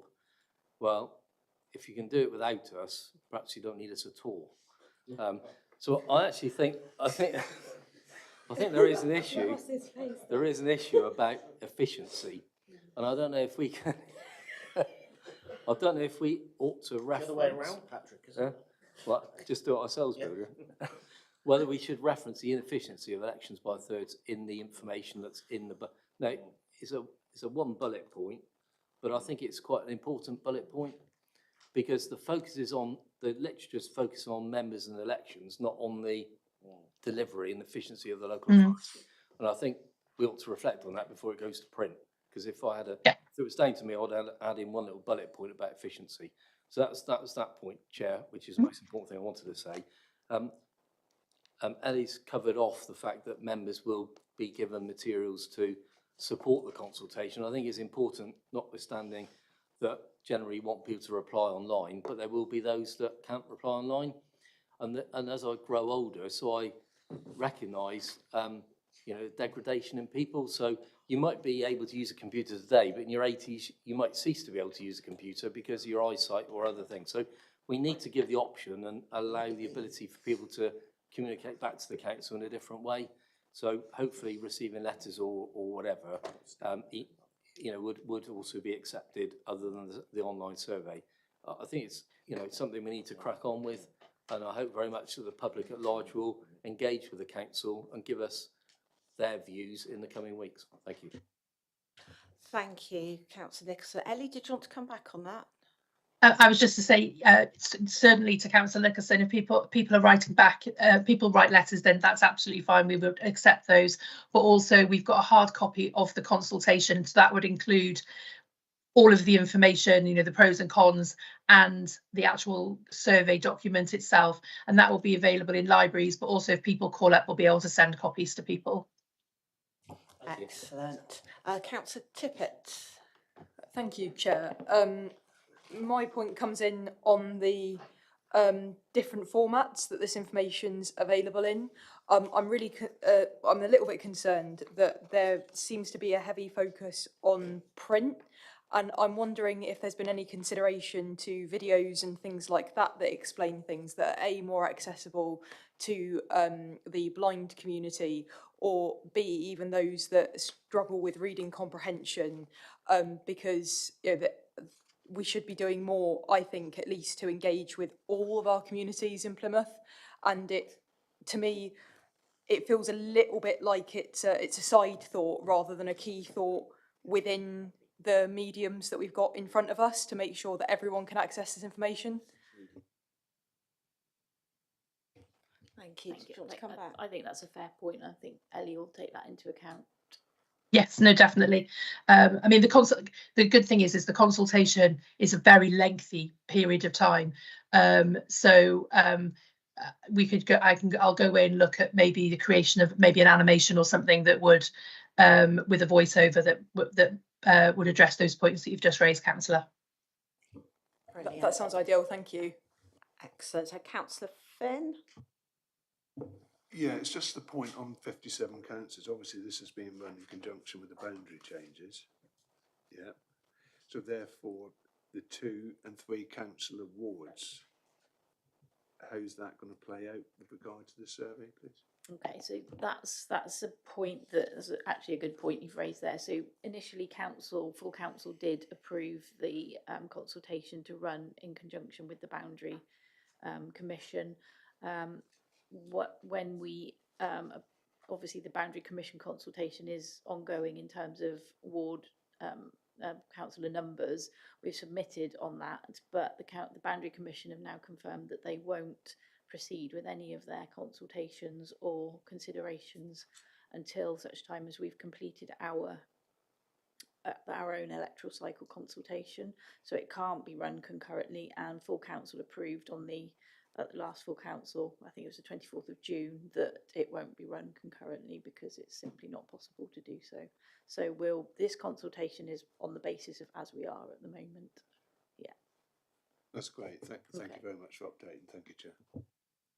Councillor Stevens. Thanks. It's just a very, very minor point of detail, but one of my bugbears just on the press release in the second paragraph. Last year, members agreed that the council would undertake a consultation. Could we say councillors? That's who we are. And the number, even the number of council officers I've spoken to about this, say when they were being introduced to their role, and you might have to deal with members, but members of what? If you say I'm going to speak to a councillor, or councillors have decided, people know instantly what you're talking about. Sorry, can I just confirm? Do you mean the second paragraph in the press release? Last year, members agreed that one. That's the one. Yes. Yeah. Last year, councillors agreed that the council would. It's just. No, that's fair enough. Yeah. Thank you ever so much. Okay. Any further questions or comments? Excellent. Looks like we can move towards the recommendation, which is that the committee agrees we carry out the consultation over 8 weeks from 24th of July to 22nd of September. So this ensures that there's plenty of time for consideration over the summer holidays. The approach outlined is agreed regarding the implementation of the consultation and who will be consulted and the gumming principles. Obviously, that's really important. The feedback is all analysed, submitted to Audit and Governance before being presented to the November full council, where the final decision will be taken. This is to make sure that members of the council have sufficient time to fully consider feedback and recommendations, and that the outcome of the decision taken by the council will then be submitted to the Local Government Boundary Commission before they start their ward patterns review later in the year, which ties in with the clarification we've just had on the boundary reviews. So is committee happy to accept those recommendations? Wonderful. So we now move to item 20, constitutional update. I think, Ross, you're going to introduce this one. Thank you, Chair. Sorry, members, just got my computer back up and running. As committee will be aware, we've been undertaking a review of the Constitution now for about a year, and we've had several changes recently agreed at Council. This is nearly the final set of changes. We've got some standing orders like in this agenda, and I refer to a couple of other pieces of work that we need to look at in the future reference planning. But rather than go through all of the pages that we've got there attached to the report, I'll try to sum up the changes. So essentially, we're looking at a change to Part B of the Constitution. That's Council Procedure Rules. That's in reference to the deadline for motions on notice. So what we're asking for is an extra couple of days to review motions on notice before then we publish them with the whole council agenda. So that's that one. We've also been tasked with looking at how we could ensure that the council meeting is more efficient. One part of the council meeting which does tend to take quite an extensive period of time is our motions on notice. Now, as the Constitutional Working Group's had a discussion around this, we've looked at a range of different options which are at work in various unitary authorities across the country. Some are weird and wonderful and involve bells, etc. We weren't looking to do anything quite so complex. So a simple time limit is what we've come up with. So 2 hours on motions on notice. The plan is to continue with the approach we take now, which is to accept motions and place them on the agenda in the order in which they were received. But 2 hours would effectively be a guillotine. So we'll guillotine that agenda item. Anything not discussed then would be set aside. If members wished to push those motions back to the next council meeting, then we would include them on the agenda in the usual way. We've also made some changes or suggesting some changes to rules of debate. So what we've tried to do is clear up the rules of debate so they're a little bit more clear. Now, this mostly focuses around closure motions. So currently in our rules of debate, closure motions are effectively amendments, which means that if you want to refer a matter to committee, that is an amendment, which will end up, I think, taking about 2 or 3 votes in the council chamber in order to do that. What we're suggesting here is that a closure motion, if you are referring on to committee, it's just the 1 vote to do that because the discussion actually moves from council to another place. But there will be, so that will be 1 vote with no ability for the proposer to sum up. If there is a closure motion in terms of closing down the debate entirely, that would require 2 votes and would allow the proposer to sum up. So just what we have, it's what we have at the moment, but what we're trying to do is just make that slightly more efficient and very clear for everyone, because as everyone will know, we had some experiences last year and the year before in the chamber where some of these rules were put to the test. There is an expectation that amendments should be, any amendments to any matter under discussion at council should be received 1 day in advance.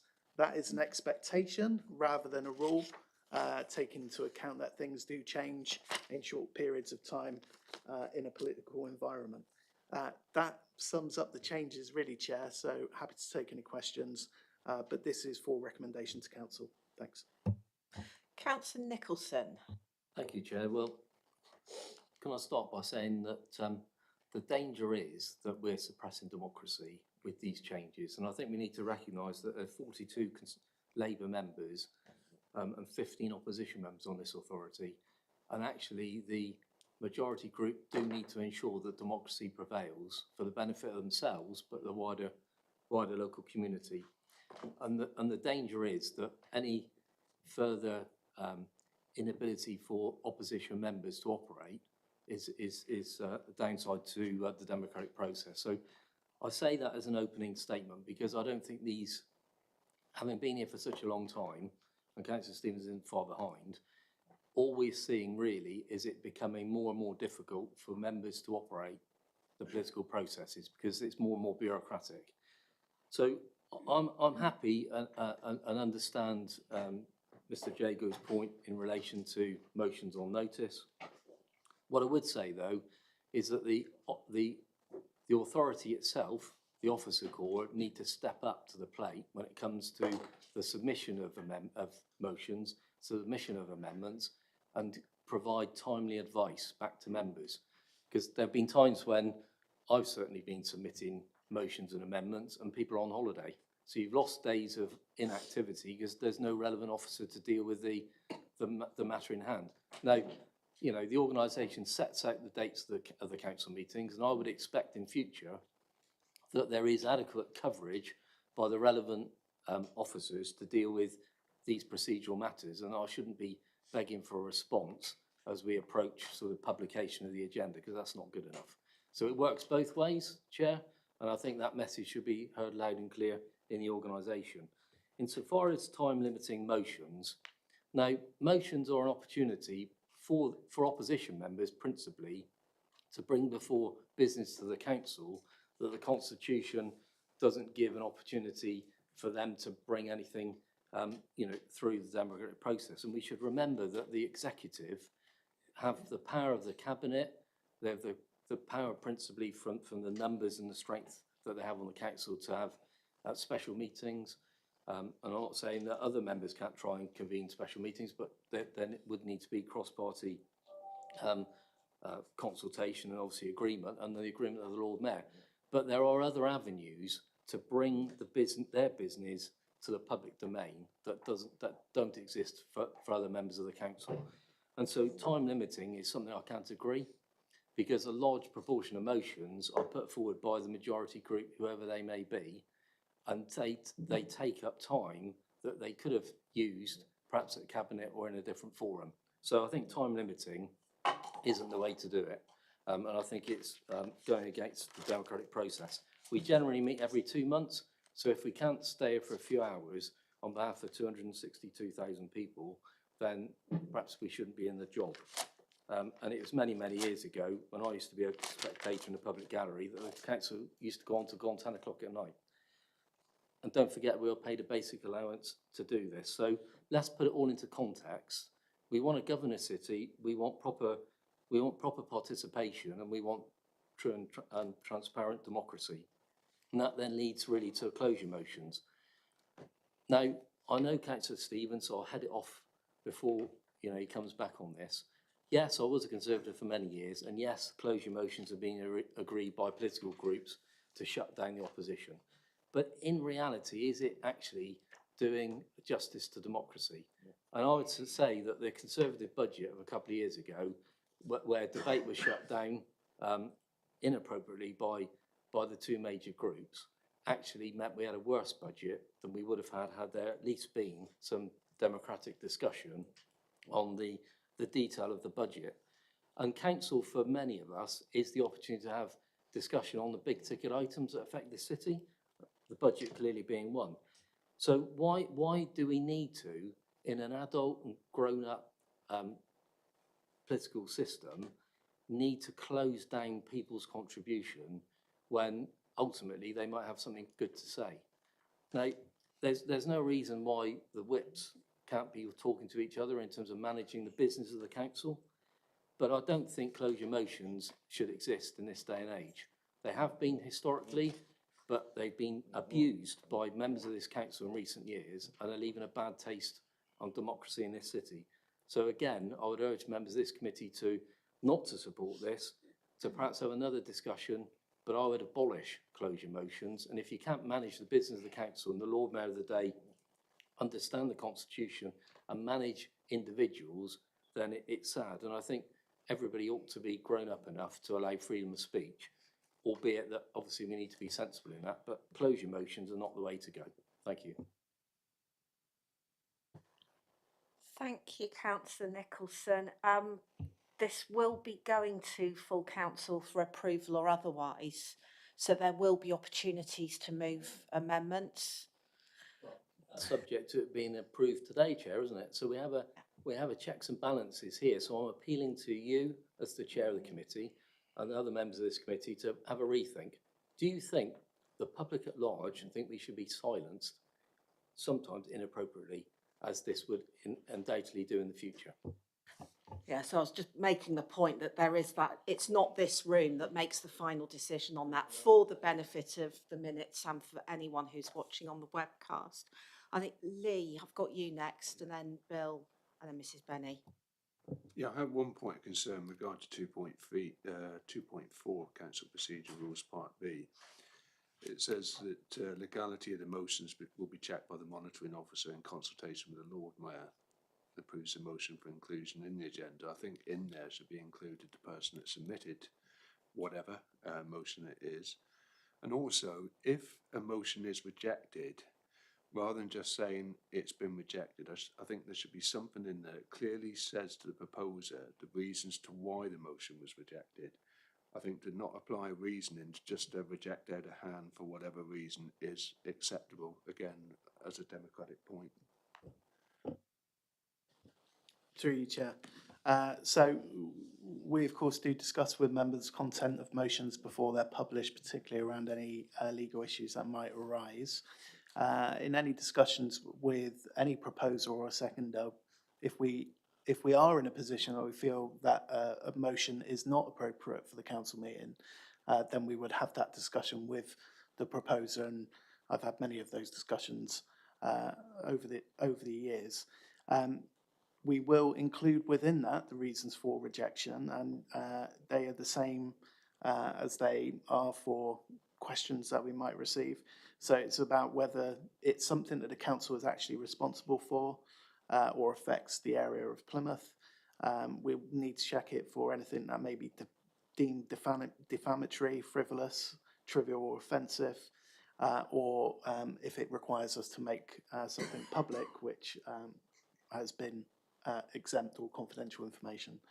So those are generally the rules that we are looking at, and we would absolutely discuss those with the proposer in advance of any publication or rejection, actually, of a motion, because, as you say, it is a discussion with the proposer and the members that are moving those motions.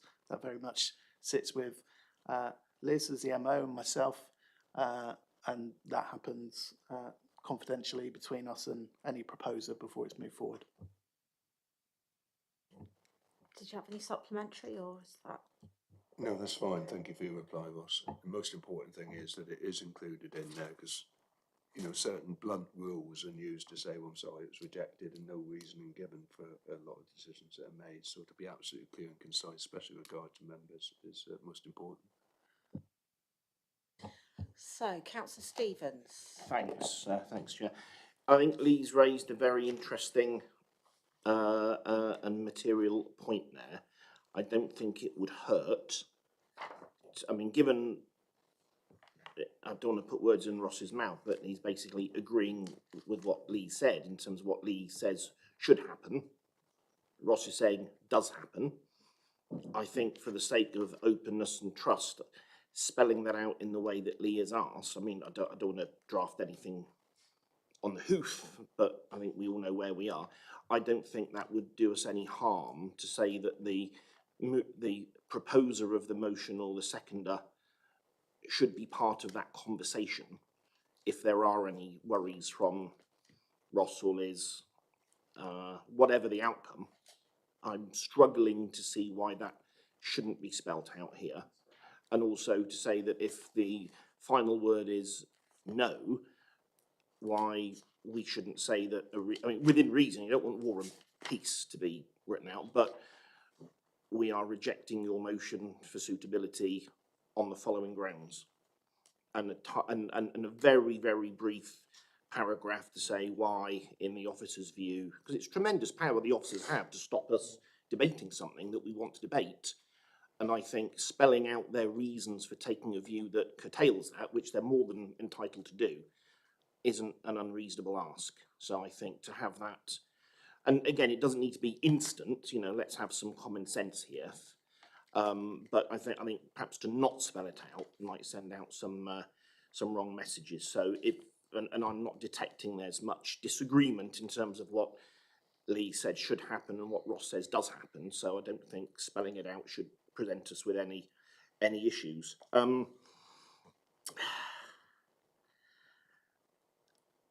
Patrick's been part of many closures in the past. I don't know if he was expecting me to say this. You don't have to say it again. But Patrick's been part of many closing down of debates in the council chamber, and there's nothing in anything that's proposed here that singles out one political group from another. As far as I know, and unless they've been badly drafted, and I can't see that they have, this applies to all groups, whoever is in control and whoever's in opposition and whomever's in a minority party. So this isn't targeted to promote, defend or attack any one particular group. And when you win a majority, there is an expectation that you're able to govern and actually take a majority on different committees and the cabinet and the council chamber and push through what you have a mandate for. The opposition have the right to challenge that and put arguments against it. But being in opposition is not the same as being an alternative administration, as in having the numbers. And I've been in opposition before, and excuse my language, I know the monitoring officers here, it's bloody frustrating. I really don't enjoy it at all. But you're in opposition. And if you don't like that, the solution is to win the election next time. That's how I was taught our system worked when I was in school, and I don't know if anything's changed since then.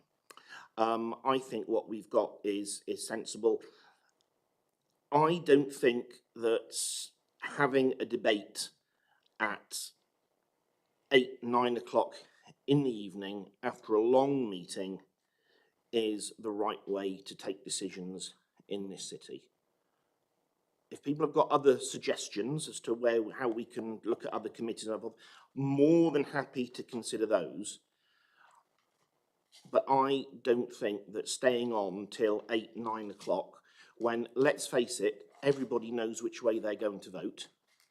If any of my councillor colleagues can say that they've gone into a council meeting to discuss a motion, and through the power of a speech from someone in another party, they've had their minds changed, I would be really interested to hear that.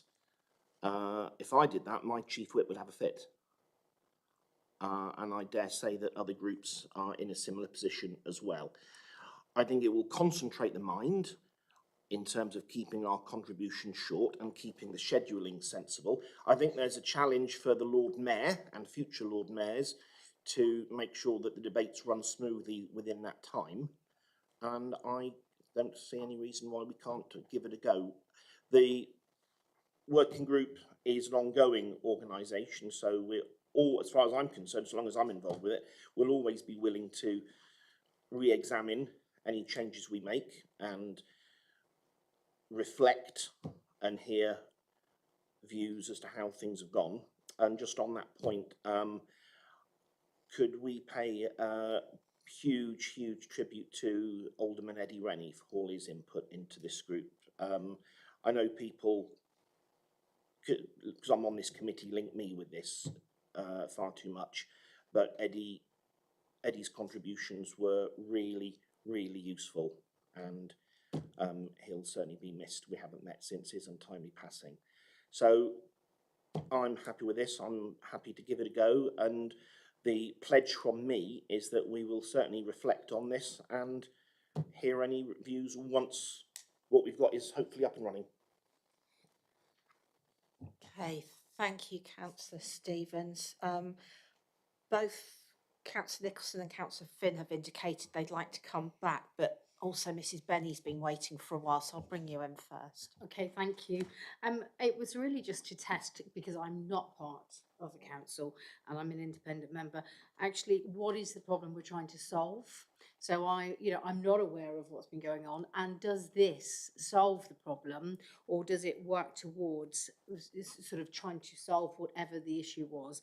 And I suppose the bit for me is exactly what Councillor Stevens was saying, is around actually the opportunity to test in order to solve a problem, test the effectiveness over a period of time and review it. And maybe part of the recommendation needs to be that review period, because actually if we don't do small tests of change, we won't actually make progress and try and adapt it for the future. And we may have an unintended benefit from doing this that we haven't discovered. We may have an unintended consequence, which is negative. But I feel it's really important to test it and commit to a test in the future. I think you indicated you wanted to come back to it. Yeah, it's just on the problem we're trying to solve.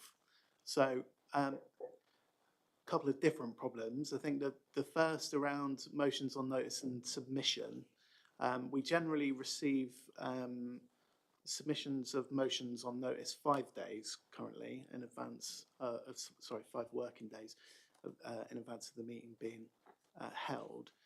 So we generally get those on a Monday morning, and we're constitutionally bound to publish that agenda at 1 p.m. on the Monday. So in terms of, the same day. Yeah, so the same day.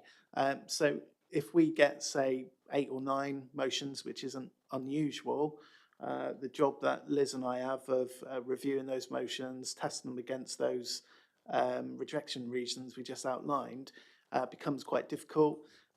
Councillor Nicholson referred to not being able to get hold of someone. So having that extra couple of days enables us to take some time to review properly the content of the motions and provide that initial advice to councillors, and in particular proposers.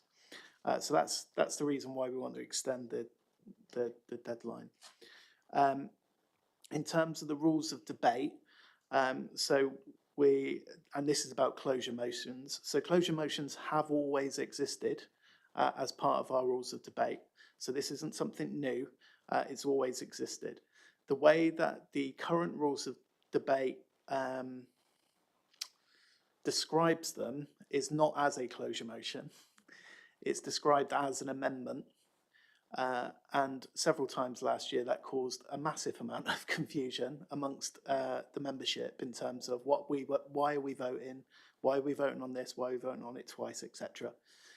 So as an officer, my role there is to clear up some of that confusion and provide some clarity to the rules so members understand what process we're undertaking. The issue of whether or not we should have closure motions is something which is slightly beyond my pay grade. In terms of the time limit on motions on notice, various feedback over a number of years, actually, and certainly in the 10 or 15 years that I've worked for the council, is that some of these meetings can go on for a very long time, in particular with motions on notice, which can sometimes cause them to go on quite a long time extra, particularly when you've got many of our councillors will obviously like to be involved in a debate. Sometimes it can be fairly repetitive. So we're hoping a limit will focus the minds. What we've been asked to do is come up with a solution to try to improve the efficiency of the council. That's what we've tried to do. We've avoided some more complex procedural notice processes that councils have in place across the land. So there was, I think Bristol use a bell to close their meetings. They also run various sort of gold, silver and bronze status motions. So we try to avoid all of that. The most simple thing seemed to be to put a time limit on. 2 hours is probably around the sort of level we use for this agenda item anyway. So it tends to be around 2 or 3 hours on motions on notice, depending on the content of those motions and how many members wish to speak. But the time limit just seemed the most appropriate way. So that's the problem we're trying to resolve, is something that's been we've been advised by members to go away and resolve. So that's the suggestion for that. So yeah, sorry, I've run out of steam now. Apologies. Thanks. I need a bell. Yeah. I'll bring Patrick back and then Councillor Finn as well. Thanks, Sarah.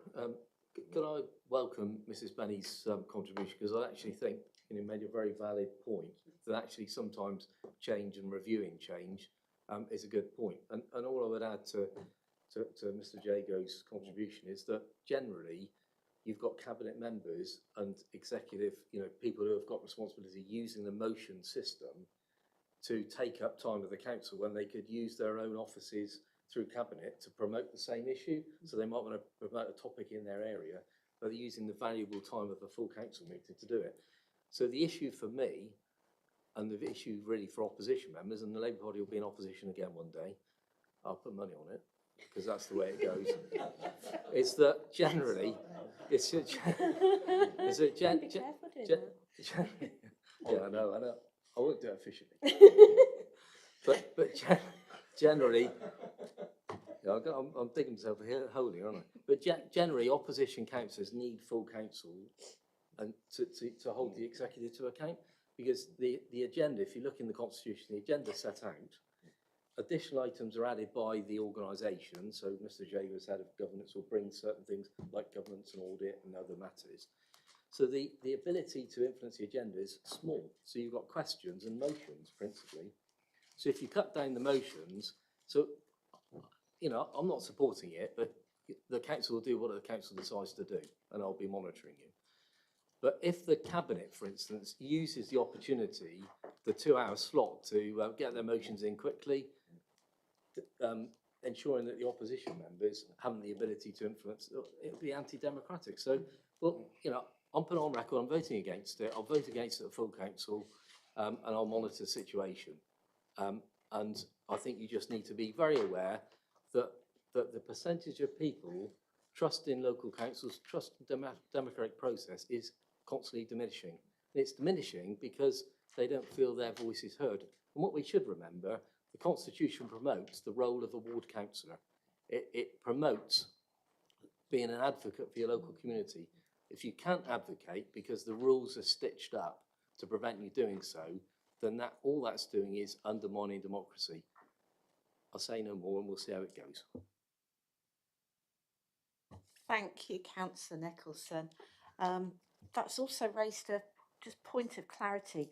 There is always the ability for whoever's chairing a meeting to suspend standing orders. The chair, the Lord Mayor, would need to ask permission to suspend standing orders, so it would require a vote. But yes, there is the ability to suspend standing orders.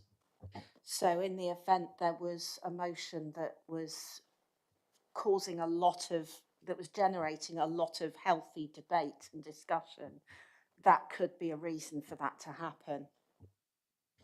It could, if that was the council's will. Thank you. Councillor Finn, I'll bring you back in now. Yeah, I think Miss Bennett eloquently put my point. Yeah, it's just basically that we could bring it back in 6 months' time and review that. And regard to Patrick's comments, rather than questions to cabinet members, maybe they'd need to go back 20, 30 years and have any other business for an hour in the interest of democracy. But maybe that's a discussion for another day. Thank you, Chair. Thank you. Are there any more questions or comments on the constitutional update? No? Okay, so do the majority of the members on the Audit and Governance Committee agree to recommend this to full council for approval? Chair, before we get to a vote, what about the suggestion? So do you want it formally moved that we have, as part of the recommendation, that the changes be reviewed in 6 months? Yes, So I think that's a really good idea. I don't think, and making a serious point now, the council, as has been said, the council doesn't meet that often. I'm not sure 6 months is a really good sample. And I'm not trying to be provocative or funny or anything like that. I think 6 months really isn't enough. I think to actually gauge, because we're all used to a way of working that's been there for an awful long time. I think 12 months is probably fair, and that's not to knock any alternatives out of the ballpark, but just to get a proper sample of how well, badly or indifferent any changes might be. Why don't we come to a compromise? Because generally the office, Councillor Stevens, want to change the constitution in the light of the annual meeting of the council. And I know there were discussions behind the scenes between some councillors prior to the last AGM. So why not do it ahead of the AGM in latter part of May next year? So you would do it, there's no council elections, are there? So why not do it in end of April, early May, so you can affect any change at the annual meeting? Yeah, I mean that's I think quite sensible. I think if we were to have the discussion in advance and then either decide to end, continue, or change what we've got actually at the AGM, so we didn't need a big debate around it because the debate has happened already. So we take, we're happy, or it's been a disaster, or we just need to tweak it a little bit at the mayor making. I think that would be a probably sensible way of looking at it in terms of timescales. Okay, Mrs. Benny? Sorry, yeah, and also can we include effectiveness as well as efficiency? Because they're two different things. Yes. And I think it's really important that in the essence of efficiency, we mustn't lose effectiveness, and we need the balance of the two, yeah? So the recommendation is that we put this to full council for approval, including the amendment to review this until the May full council, May 2025. Through you, Chair. So I think we're going to have, if this goes forward to council, council approves it, then it would be instigated for November. So November, January, March would be the full council meetings it would apply to. So I think it's, we'll write the recommendation for you, but I think the recommendation would include a review point by Audit and Governance Committee in March for approval at the AGM in May.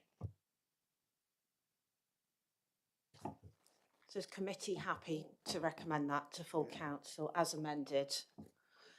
Brilliant. Right. I'm supporting the amendment, but I'm not supporting the motion. So should we have are we having a recorded vote, Mr. Jago, or are we just being Or should we have a show of hands? It's been so long since I've done a recorded vote.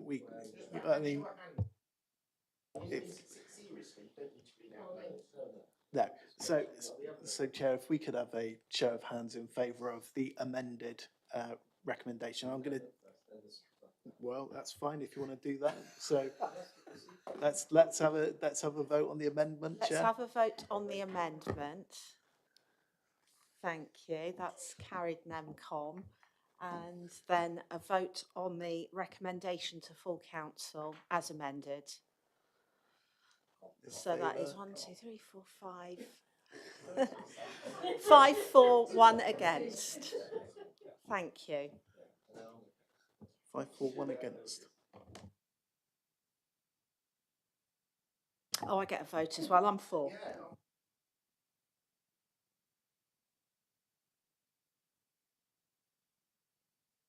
Thank you, Chair. It's carried.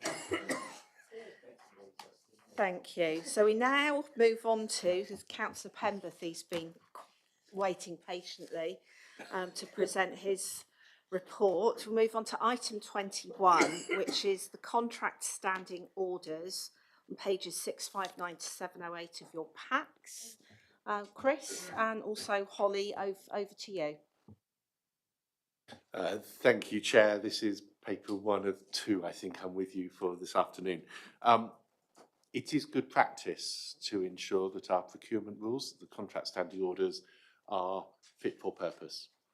That means we need to learn from what's going on, as well as looking at where we're consistent, where good practice is changing and improving in other places, where legislative change happens, where there might be gaps, or where we might be able to simplify things to make them more effective and efficient, picking up on the differences.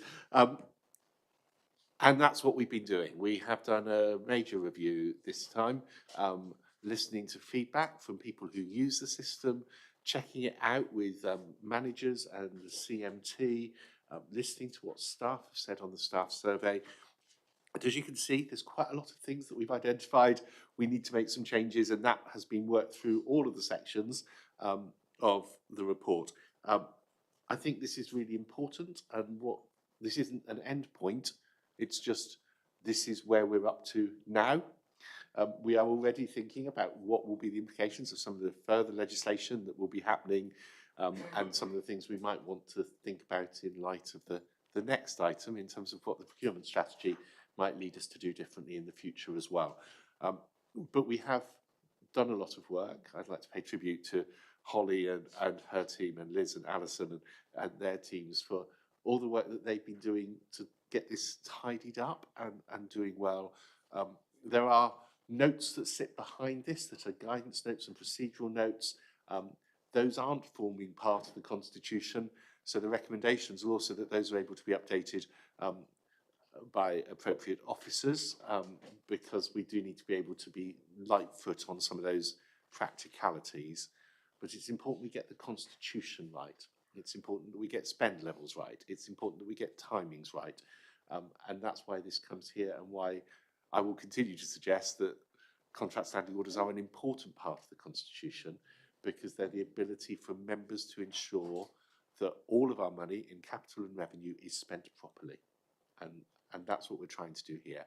So, technical questions, I will be passing straight on to the team. I'm not going to try and pretend to be a technical expert. I'm not. But I do think that the work that they've been doing is going to help us to continue in our direction of travel, which is about improving our procurement for the way we do the work and the impact it has on the city. And this is the practicalities of the here and now before the next paper, which talks about where we go next. Thank you, Chair. Thank you. So any questions for Chris and others on these? Mrs. Benny? Thank you very much for the paper. I'm just interested to understand a little bit behind the threshold increases. So the 5 to the 15 and the 15 to the 50,000. Is there a level of evidence behind that where you've been sort of receiving quotes and information which is suggesting that shift, or is it a bit more guesswork? I'm just interested to understand. Thank you. Thank you for that question. Obviously when we last refreshed the contract standing orders in 2020, that was at the very beginning of sort of the pandemic period. So since then, obviously we've been monitoring the procurement activity that was once at that level, and have been monitoring that actually, due to particularly inflation and the events that have been happening since recent times, that actually that is the sort of between the £10,000 and £15,000 threshold is where the majority of these quotations are coming in at now. Also review undertaken between procurement and legal services as well is the understanding that actually other authorities across the country are also looking at similar thresholds.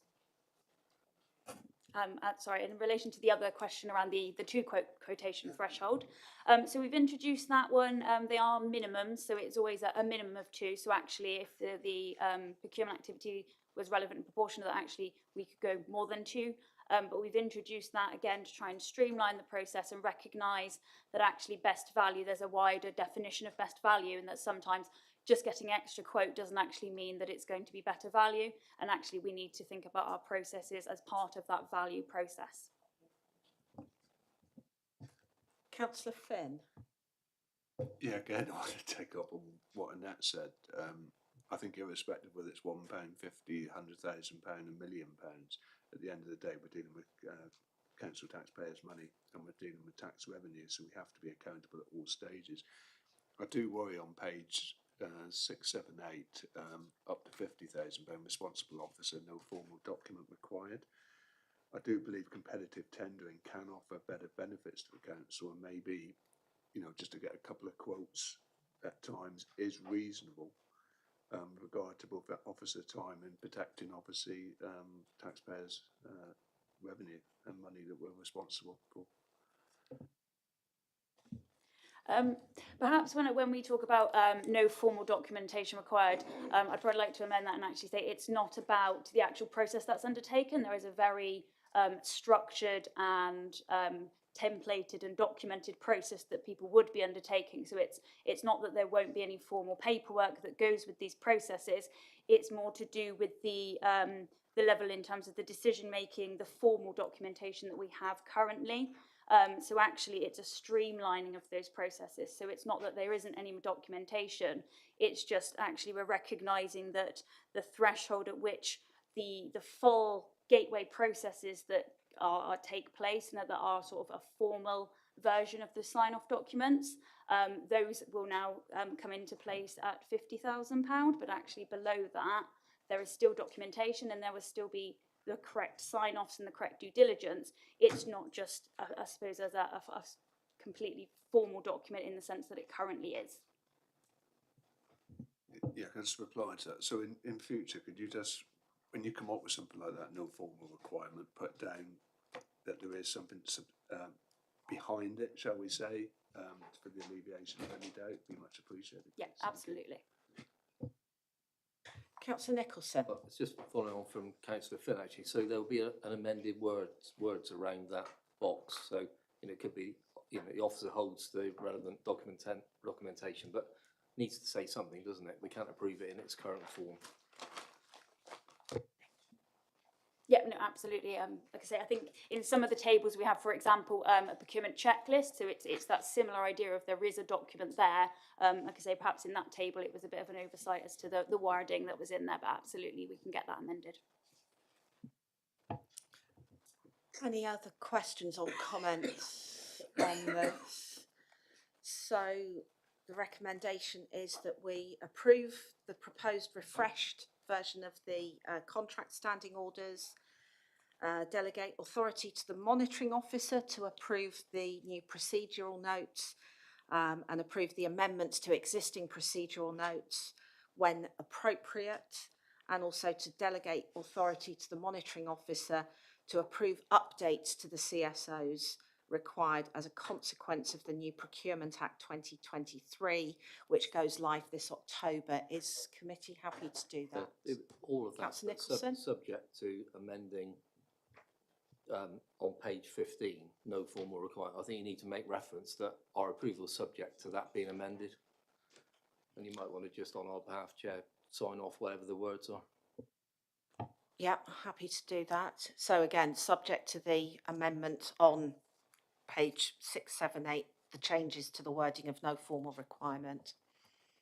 Committee, you're okay for that to happen? One. So again, this is also Councillor Penberthy. This is the procurement strategy on pages 709 to 728 of your packs. So thank you for approving the way we do it at the moment. It is increasingly normal for local authorities to have a procurement strategy. It's seen as good practice, and CIPFA quite like it. So we are going to join the club of people who have a procurement strategy.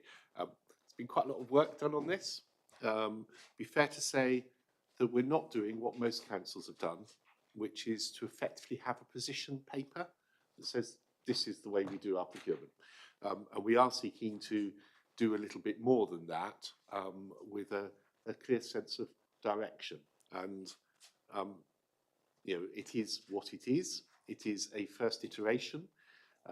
There is still work to be done, but we want to be sure that we produce something in order to be able to develop action plans and work forward. So rather than try and get absolutely everything absolutely right, what we're bringing to you is the first iteration.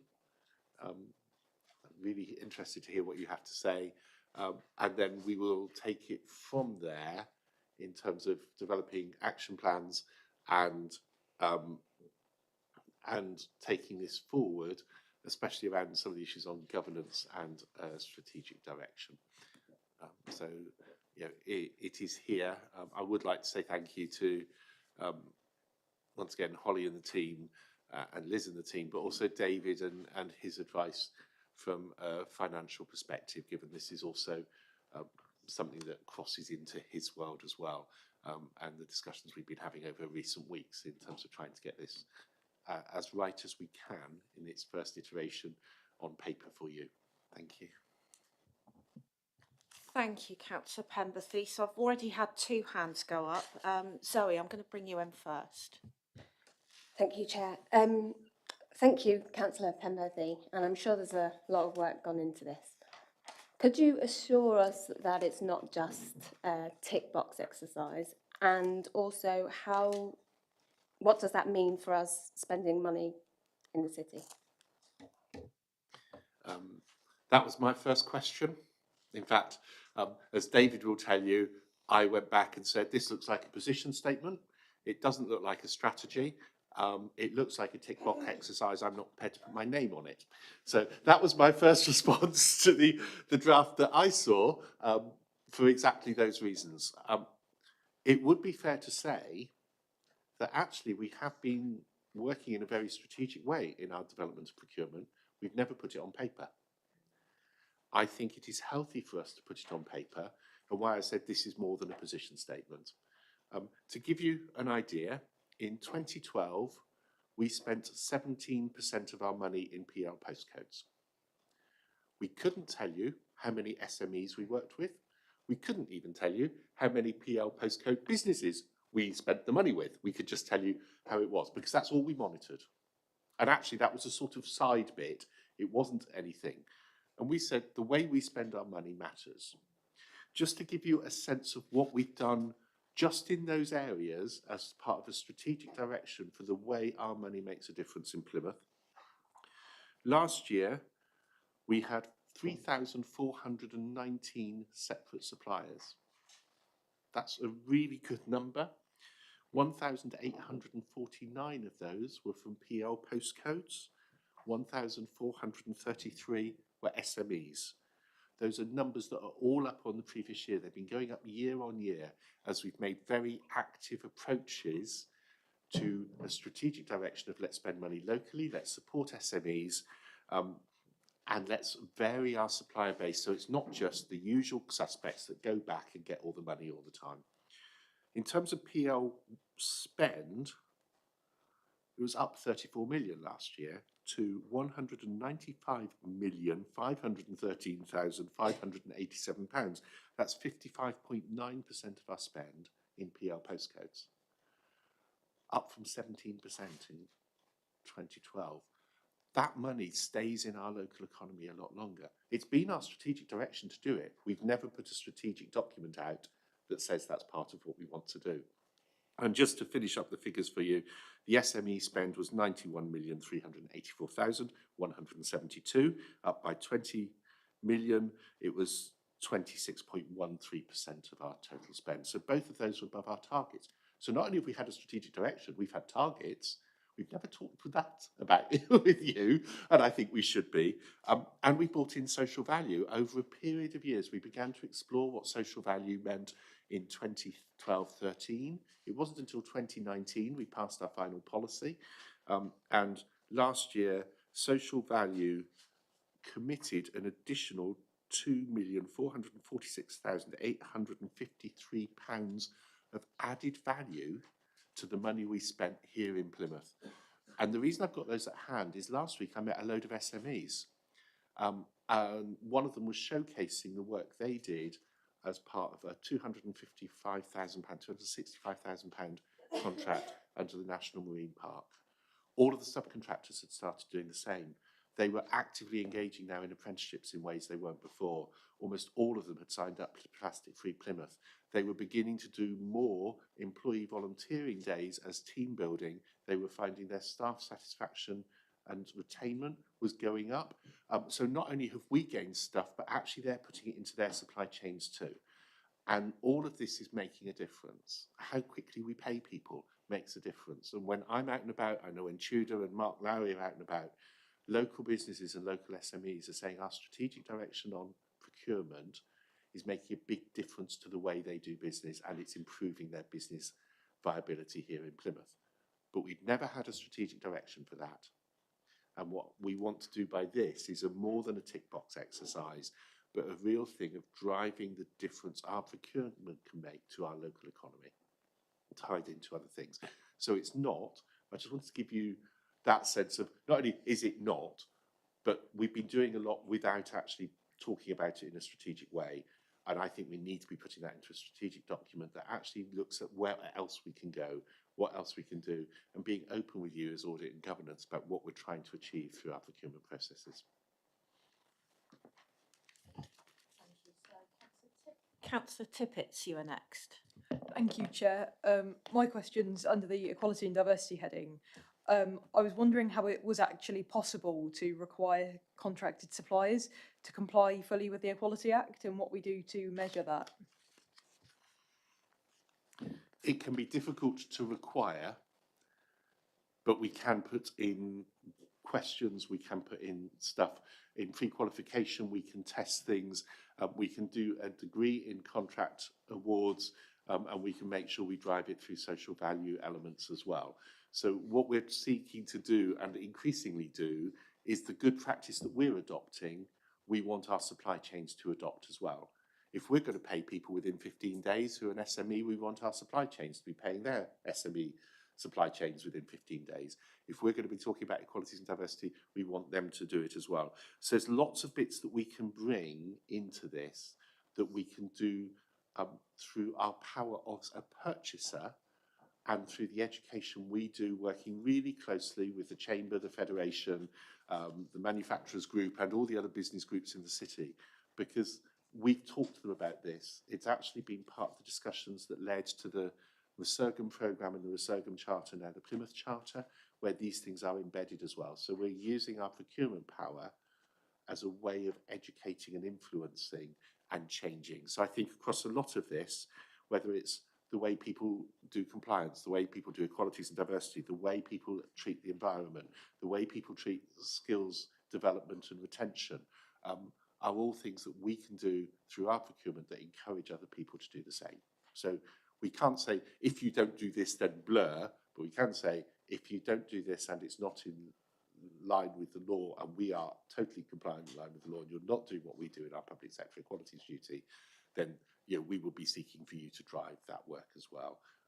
And that's in line with government legislation. It's in line with the way the government has been seeking us to work in recent years. Actually, it's all wound up in things like the Social Value Act as well, which when in 2012 was a Conservative backbencher brought that one forward. So this isn't about party politics at all. The way we spend our money in good, wide ways to change the city is something that I think there's been cross-party support for. So, yeah. And, you know, buy local is now something that is really recognised. The supplier directory we started for in the spend for Plymouth thing as part of the Resurgam work, the Chamber is picking up and going to be taking the costs of running. And that will mean not only are we buying locally, but other people in Plymouth are going to be using that as well to buy locally. People like Babcock's and the NHS are already signing up to be partners to put their procurements and so on through that and to be using it to find people. So, you know, we are all of this. It's just the nibbling away and the building of a momentum. So how can we make Plymouth's economy good? I would have been disappointed had equalities not been in the list of things that we can nudge, because actually it is. Okay, thank you. So, Patrick, I think you wanted to come in. Yeah, thank you very much. Well, it's only a brief one to congratulate Councillor Penberthy and Holly for bringing this paper and for the work that's gone on. You know, it's the direction of travel that we need to be doing. So well done. It was just one sort of small point. Does this add any more burden to the organisation? In that, you know, I'm sure in the marketplace, procurement is quite a challenge in terms of SWEP staff, you know, and the availability of resource. So in the department, have you got enough resource to deliver the strategy? Does it place any more burden on us trying to recruit more people or retain what we've got at the moment? Because it is a challenging area of council work, but obviously vital for us in our delivery of service. Thank you. At the moment, this is portraying our business as usual. It's putting a direction of travel in our business as usual direction of travel. What it's doing is it's putting it on paper and making it very clear. I am aware that procurement is one of those areas that is really tough to recruit and retain. I think Holly's doing really well. Not only have we grown Holly within the system, and that's brilliant, but she's doing really well at retaining a lot of our team. There's always movement. And I think part of that is the way we are choosing to use procurement. So although people might be able to earn more somewhere else, just to earn more to go out and fight for the cheapest deal all the time isn't actually what drives every procurement officer. And to build a team of procurement officers who are committed to the difference we can make through procurement to the city is really important. We are always going to balance this. There's always going to be needs. There's always going to be pressures. But I think what we're trying to do is within that set out a direction which actually gives the whole team a sense of this is where we're moving to, this is the change we're trying to do together. And I think that is often really important for a team to know. It's also really important for every other team to know what it is that the procurement team are trying to do, other than say, you've got to do this because it's in the contract standing orders. But actually, this is the difference we're trying to make. We're part of the team that's trying to drive the change in Plymouth that the council's trying to change. Councillor Finn. I just want to follow on what Councillor Nicholson said. It's a great piece of work, and it certainly provides for added value in clear and concise guidance.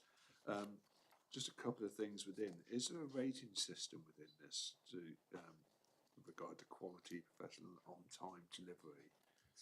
And it could just be added in there. So if people, you know, don't fulfil a contract or whatever, the quality of the contract is deemed unacceptable, there's a way of mitigating them coming back into the system and bidding for further contracts. I think we'll probably need to look at that because this is the procurement end rather than the contract management end, and contract management happens across a whole range of different areas. Holly might want to comment, but I think there's a difference between how we buy and how once we buy we manage a contract to ensure that that delivers properly, because there are issues there not only with the supplier but also the buyer, and we've got to manage those contracts well, and that has to be done. So I think there's a difference between contract management and procurement, though they do link. I don't know whether you want to reflect on whether we should actively link the two in some form of rating system. Yeah, so just to add, in terms of the enablers, I was really keen that one of the aspects of that is contract management and supplier relationship management. So recognising that, yes, we run a procurement activity, but to make sure we actually deliver that value, that we are looking at that contract management end as well. So in there, certainly there's a view to creating and forming a contract management framework for the organisation, which will, like you say, have to tease out and deal with those issues that we might encounter.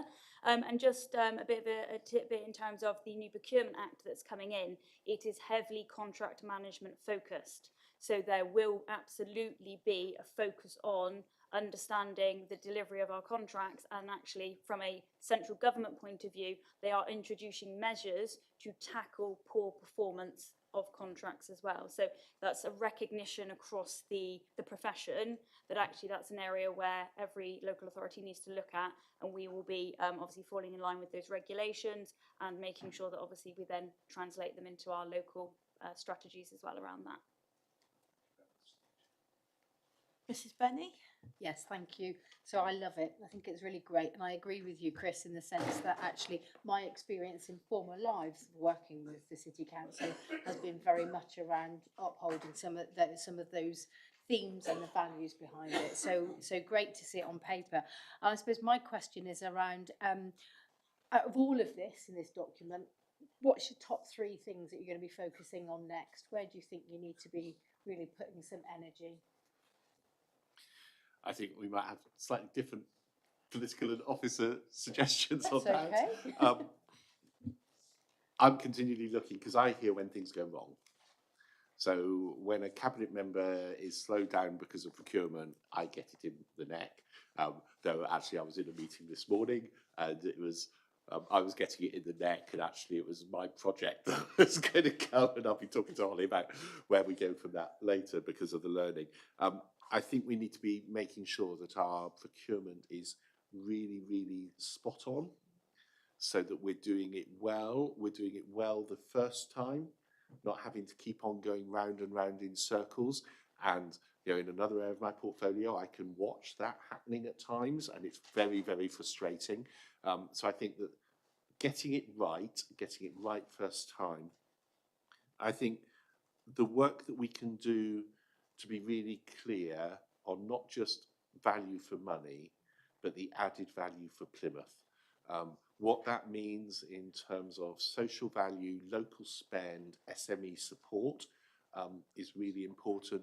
And one of the areas I've already raised is, could we, in looking at the speed we pay our SME people, be speeding it up in the construction industry on the guarantee that if we paid people a bit faster, they would pay their subcontractors faster, because we've seen too many local subcontractors go out of business.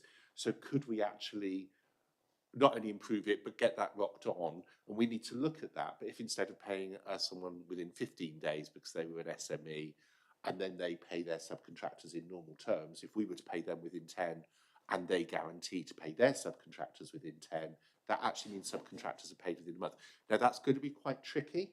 I know that is, but that sort of thing that could save subcontractors going under, that could actually help our construction industry deliver better and more affordably, so that we can build more homes, build more employment spaces, and build the other stuff that we need for Plymouth, could be quite interesting. So I want to be looking at where we might be pushing the envelope even further to support Plymouth's agenda. So there are some bits from me, but Holly might have some sort of admin-y type things and structurally type things that she wants to do. So I'll pass on to Holly for... Thank you, Councillor Pemberthy. I mean, first and foremost, the key thing that we wanted to do was that contract standing order refresh. So like Councillor Pemberthy says, getting our procurement processes right first time. So actually trying to make them fit for purpose, streamlined, but still have that robustness, integrity of the process that obviously we need to maintain. I think I have to put up compliance up there just because of the new Procurement Act that is coming in. So absolutely, and that's why we will obviously have to make some further updates to contract standing orders later in the year. But certainly, you know, we've got a team together, a working group together to make sure that we thoroughly understand the implications of the new regulations, and that we're making sure that obviously our processes and our practices will be up to date with those when the time comes in October. So certainly I think I have to put that first and foremost, just because obviously there is that legal requirement. But certainly in terms of the rest of it, you know, buy local we've been doing for a very long time. I think there's definitely a lot that we're doing in the modern slavery arena at the moment, actually, which is, you know, we're trying to push the boundaries in terms of what we can do in that area. And just the basic refresh, really. So, you know, the social value policy, having a look at that again, seeing what we can do again to make these improvements now that we've got our strategy, kind of refocusing ourselves and looking at all of our processes and seeing where we can focus them in on these priorities.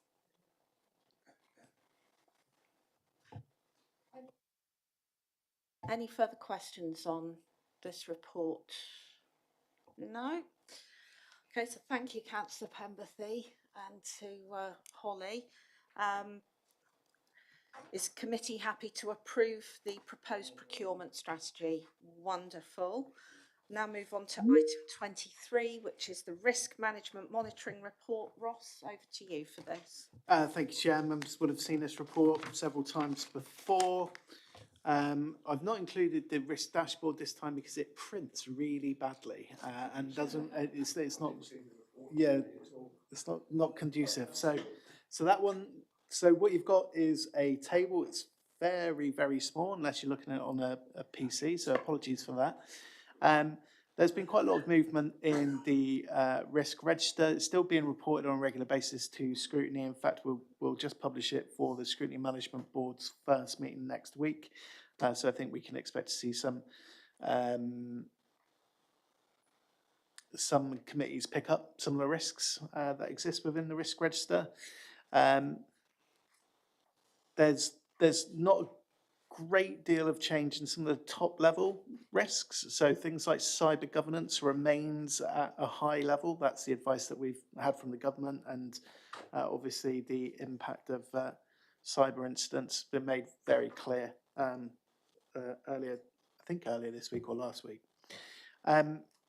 Chair, I don't really have a huge amount to say. Reference the risk register. It's a report for an update.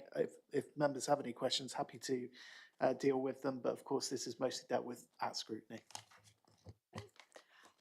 So, any questions or comments on the risk management report? Can't see it. No. Comment.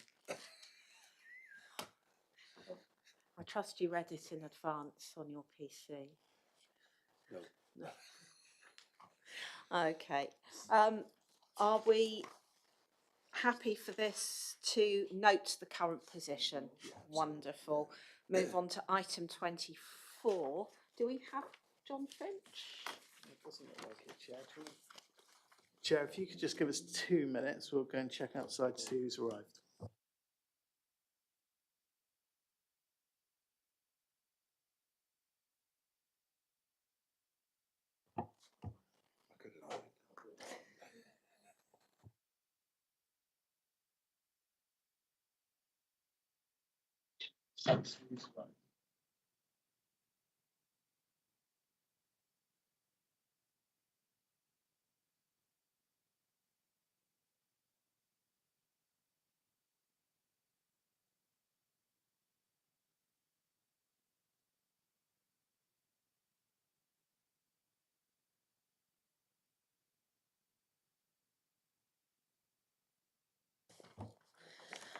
So welcome to John Finch. I think you're going to present your report on the annual information governance statement. Oh, is this all part 2?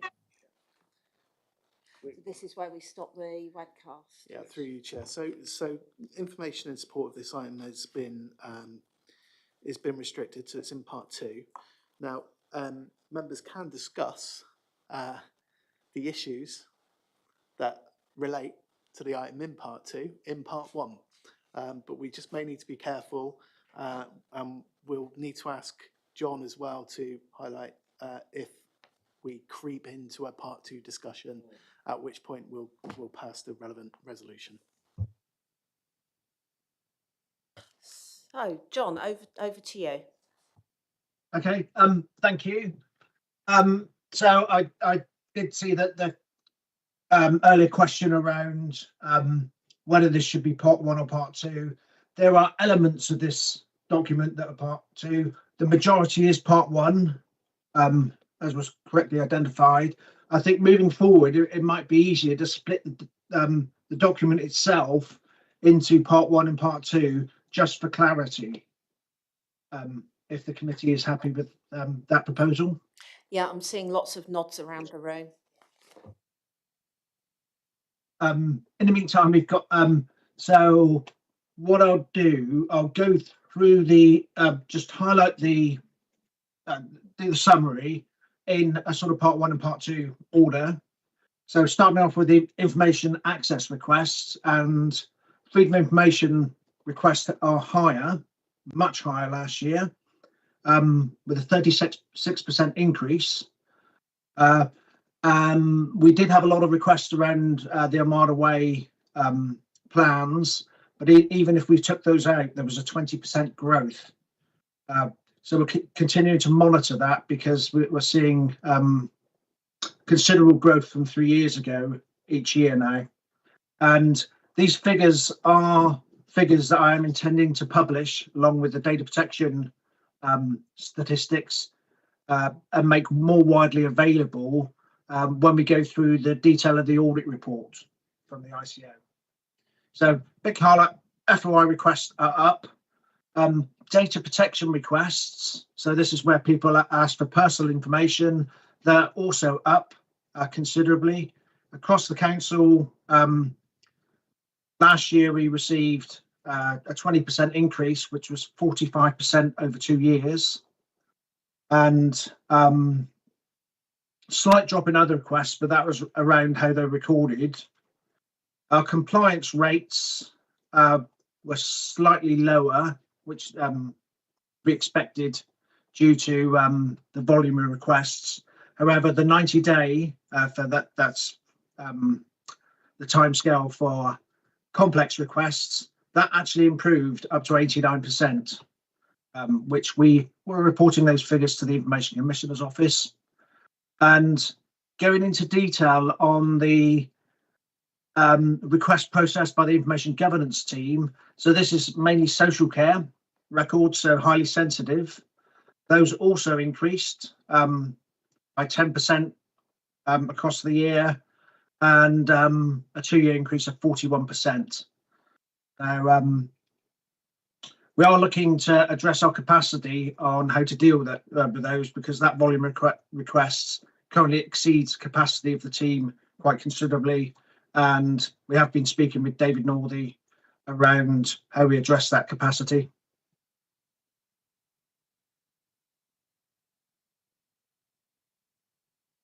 And the report just has a breakdown. We did experience a reduction in court orders, which was greatly received. We had a peak in 2021-22 of 269 court orders, which compared to the pre-lockdown average of 50, around about 50 per year, was extraordinarily high. They have subsequently dropped, but they're still 3 times the pre-COVID average.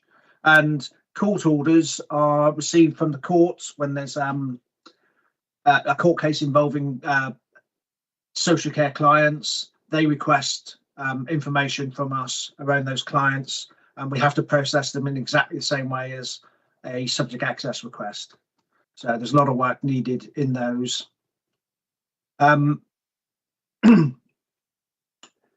With relation to the data protection elements, we were issued a reprimand in May 2023 as a result of an investigation into the backlog.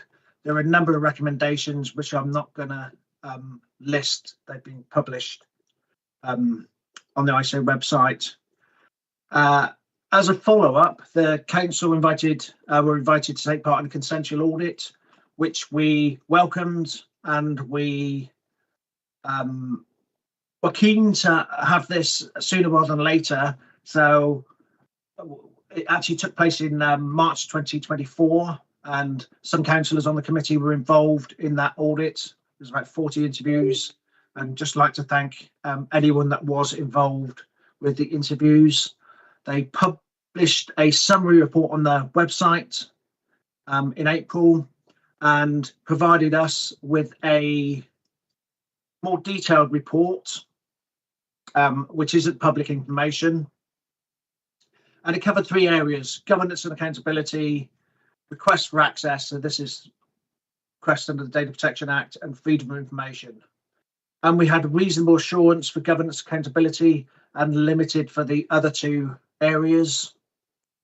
And I put a breakdown of the actions. So they provided 63 different actions for us.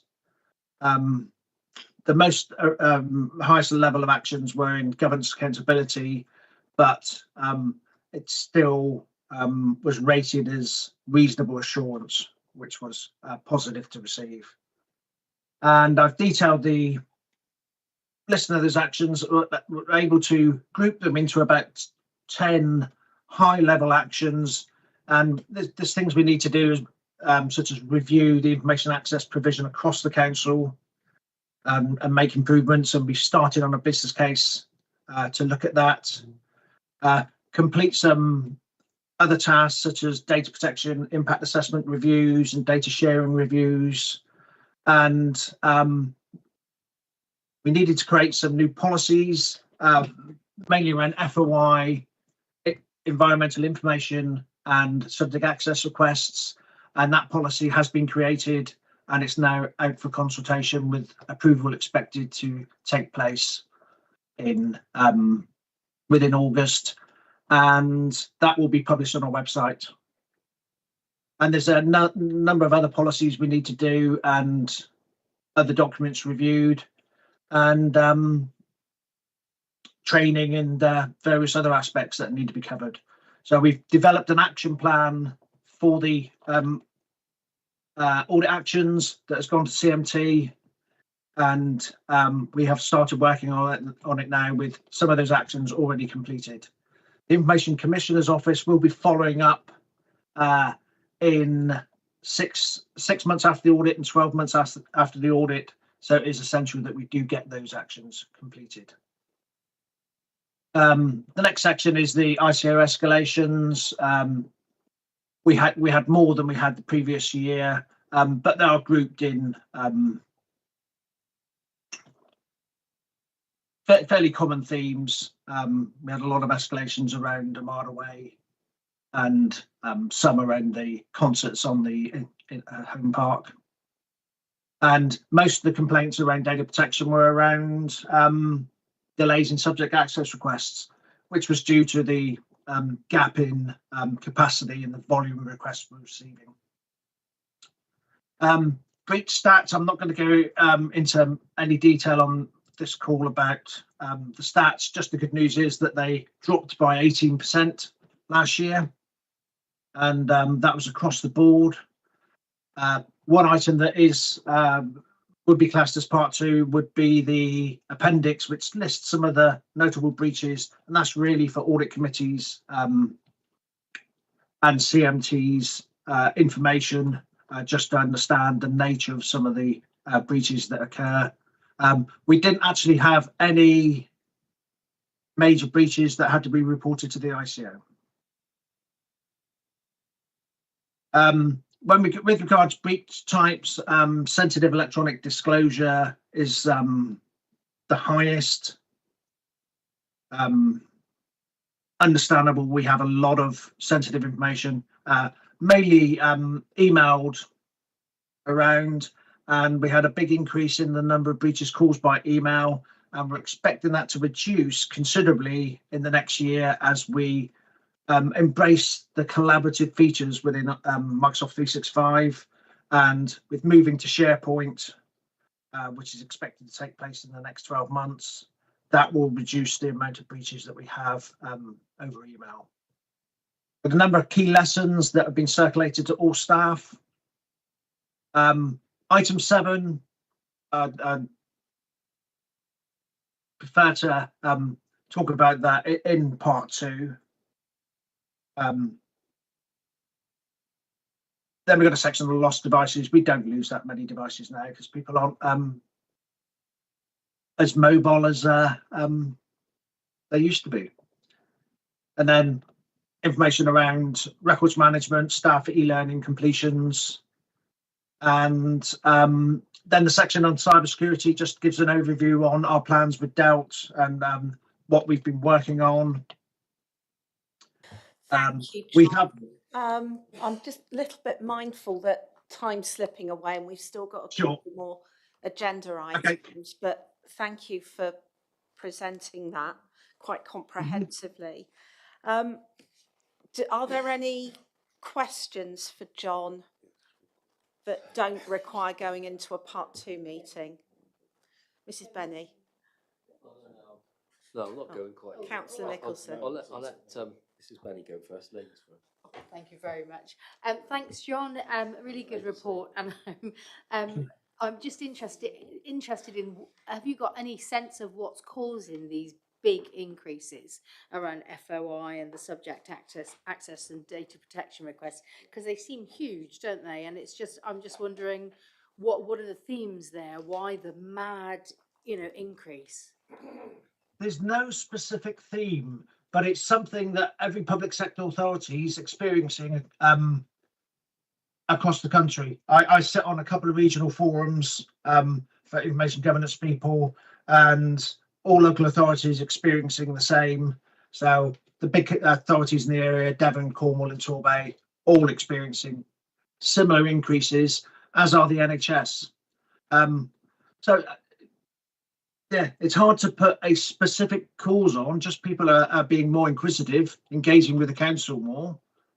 It's good to see, in one aspect, it's good to see FOI rising because it's showing that people are taking far more interest in what the council's doing and engaging with the process more. With regards to other requests, it's really hard to pin down, just all people being aware. That's helpful. Councillor Nicholson? Yeah, thanks, Chair. It's just in relation, John, to doesn't appear to be any benchmarking sort of data, comparable data with our comparable local authorities. Perhaps in the future, for the way that we deal with freedom of information requests, it might be useful to have some comparable data. Don't want to put you to a lot of work, but I'd like to know where we stand, whether we're good, bad, or indifferent. Certainly probably need to improve, but it would be good to have that in future. Thank you. Yeah, and it's something I'm keen to do. We have made several attempts in the past to do some benchmarking. The last was in 2018, and I've still got those figures. But it's and the NHS have started trying to get all the public sector to benchmark. But there seems to be a lack of willingness to engage from some local authorities. For what reason, we don't know, but that is something that we're pursuing in the regional forums. Because, like you say, where do we stand? Is 1,400 FOIs a lot? Was it low? Perhaps we could use the local government association as the means of getting some comparable data. That's a good suggestion. Through you, Chair. Sorry, I do sit on, chair the unitary treasurers, so there's my start point, and I will send out an email and just get some information. So I'll try my best to help. Councillor Finn, did you? Yeah, it's just a quick one, John. On section 5, Information Commissioner's Office escalations on the energy to waste plan, I'm absolutely astonished to see it doesn't hold an audit in English. Is anything being done to address that? Because obviously it says that it didn't hold an English version of the audit report. It further went on to say, while it's a German company, it does not have an annual report in English. So it audits our energy waste plant is audited on a 3-year cycle. So when that report was requested, there wasn't an English version. It was only a German version because it's a German company. That request is actually going to tribunal. So the decision by the ICO is being challenged and being taken by a tribunal. So we're waiting to see what the tribunal's view on this is as well. But it is surprising, but under FOI, we can only supply the information that's available. And if they don't have an English version of their audit report, we cannot supply it. But it, like you say, it is a bit surprising. Any further questions on part one? I'm not sensing there's a requirement to move into part two, but John, is there any part of your report that requires a part two meeting? Nothing I need to talk about. I just want to make members aware of item 7, which I think in part 1, yeah, this is the first year we've actually had these items, and okay, that information could lead to more. Thank you. So no requirement to go into part 2. Thank you for bringing that report today, John, and for answering the queries. So you're free to go now. And we'll now move on to item. Thanks, bye, John. We'll now move on to item 25. This is just the tracking decisions for noting. Is everyone happy to note? Thank you. And then finally, the programme of work for the year ahead from on page 765 onwards. Any points or comments on that? Don't have too many items. So, thank you, Councillor Nicholson. Councillor Stevens. I was going to say it's too empty. Just with our under our sort of governance brief.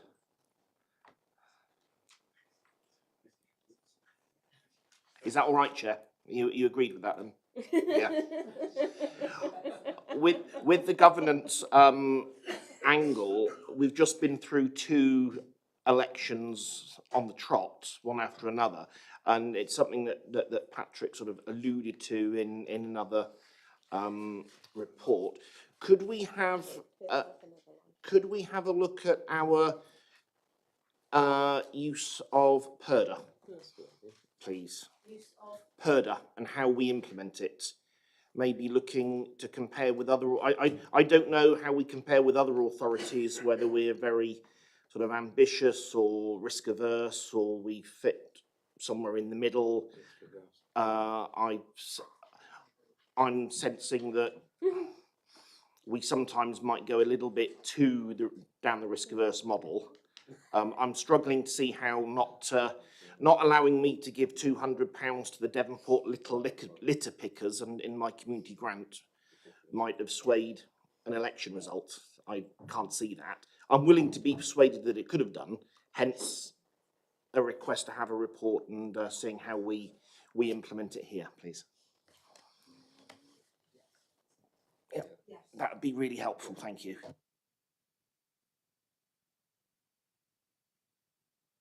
Audit and governance meeting, unless there's any further questions or comments.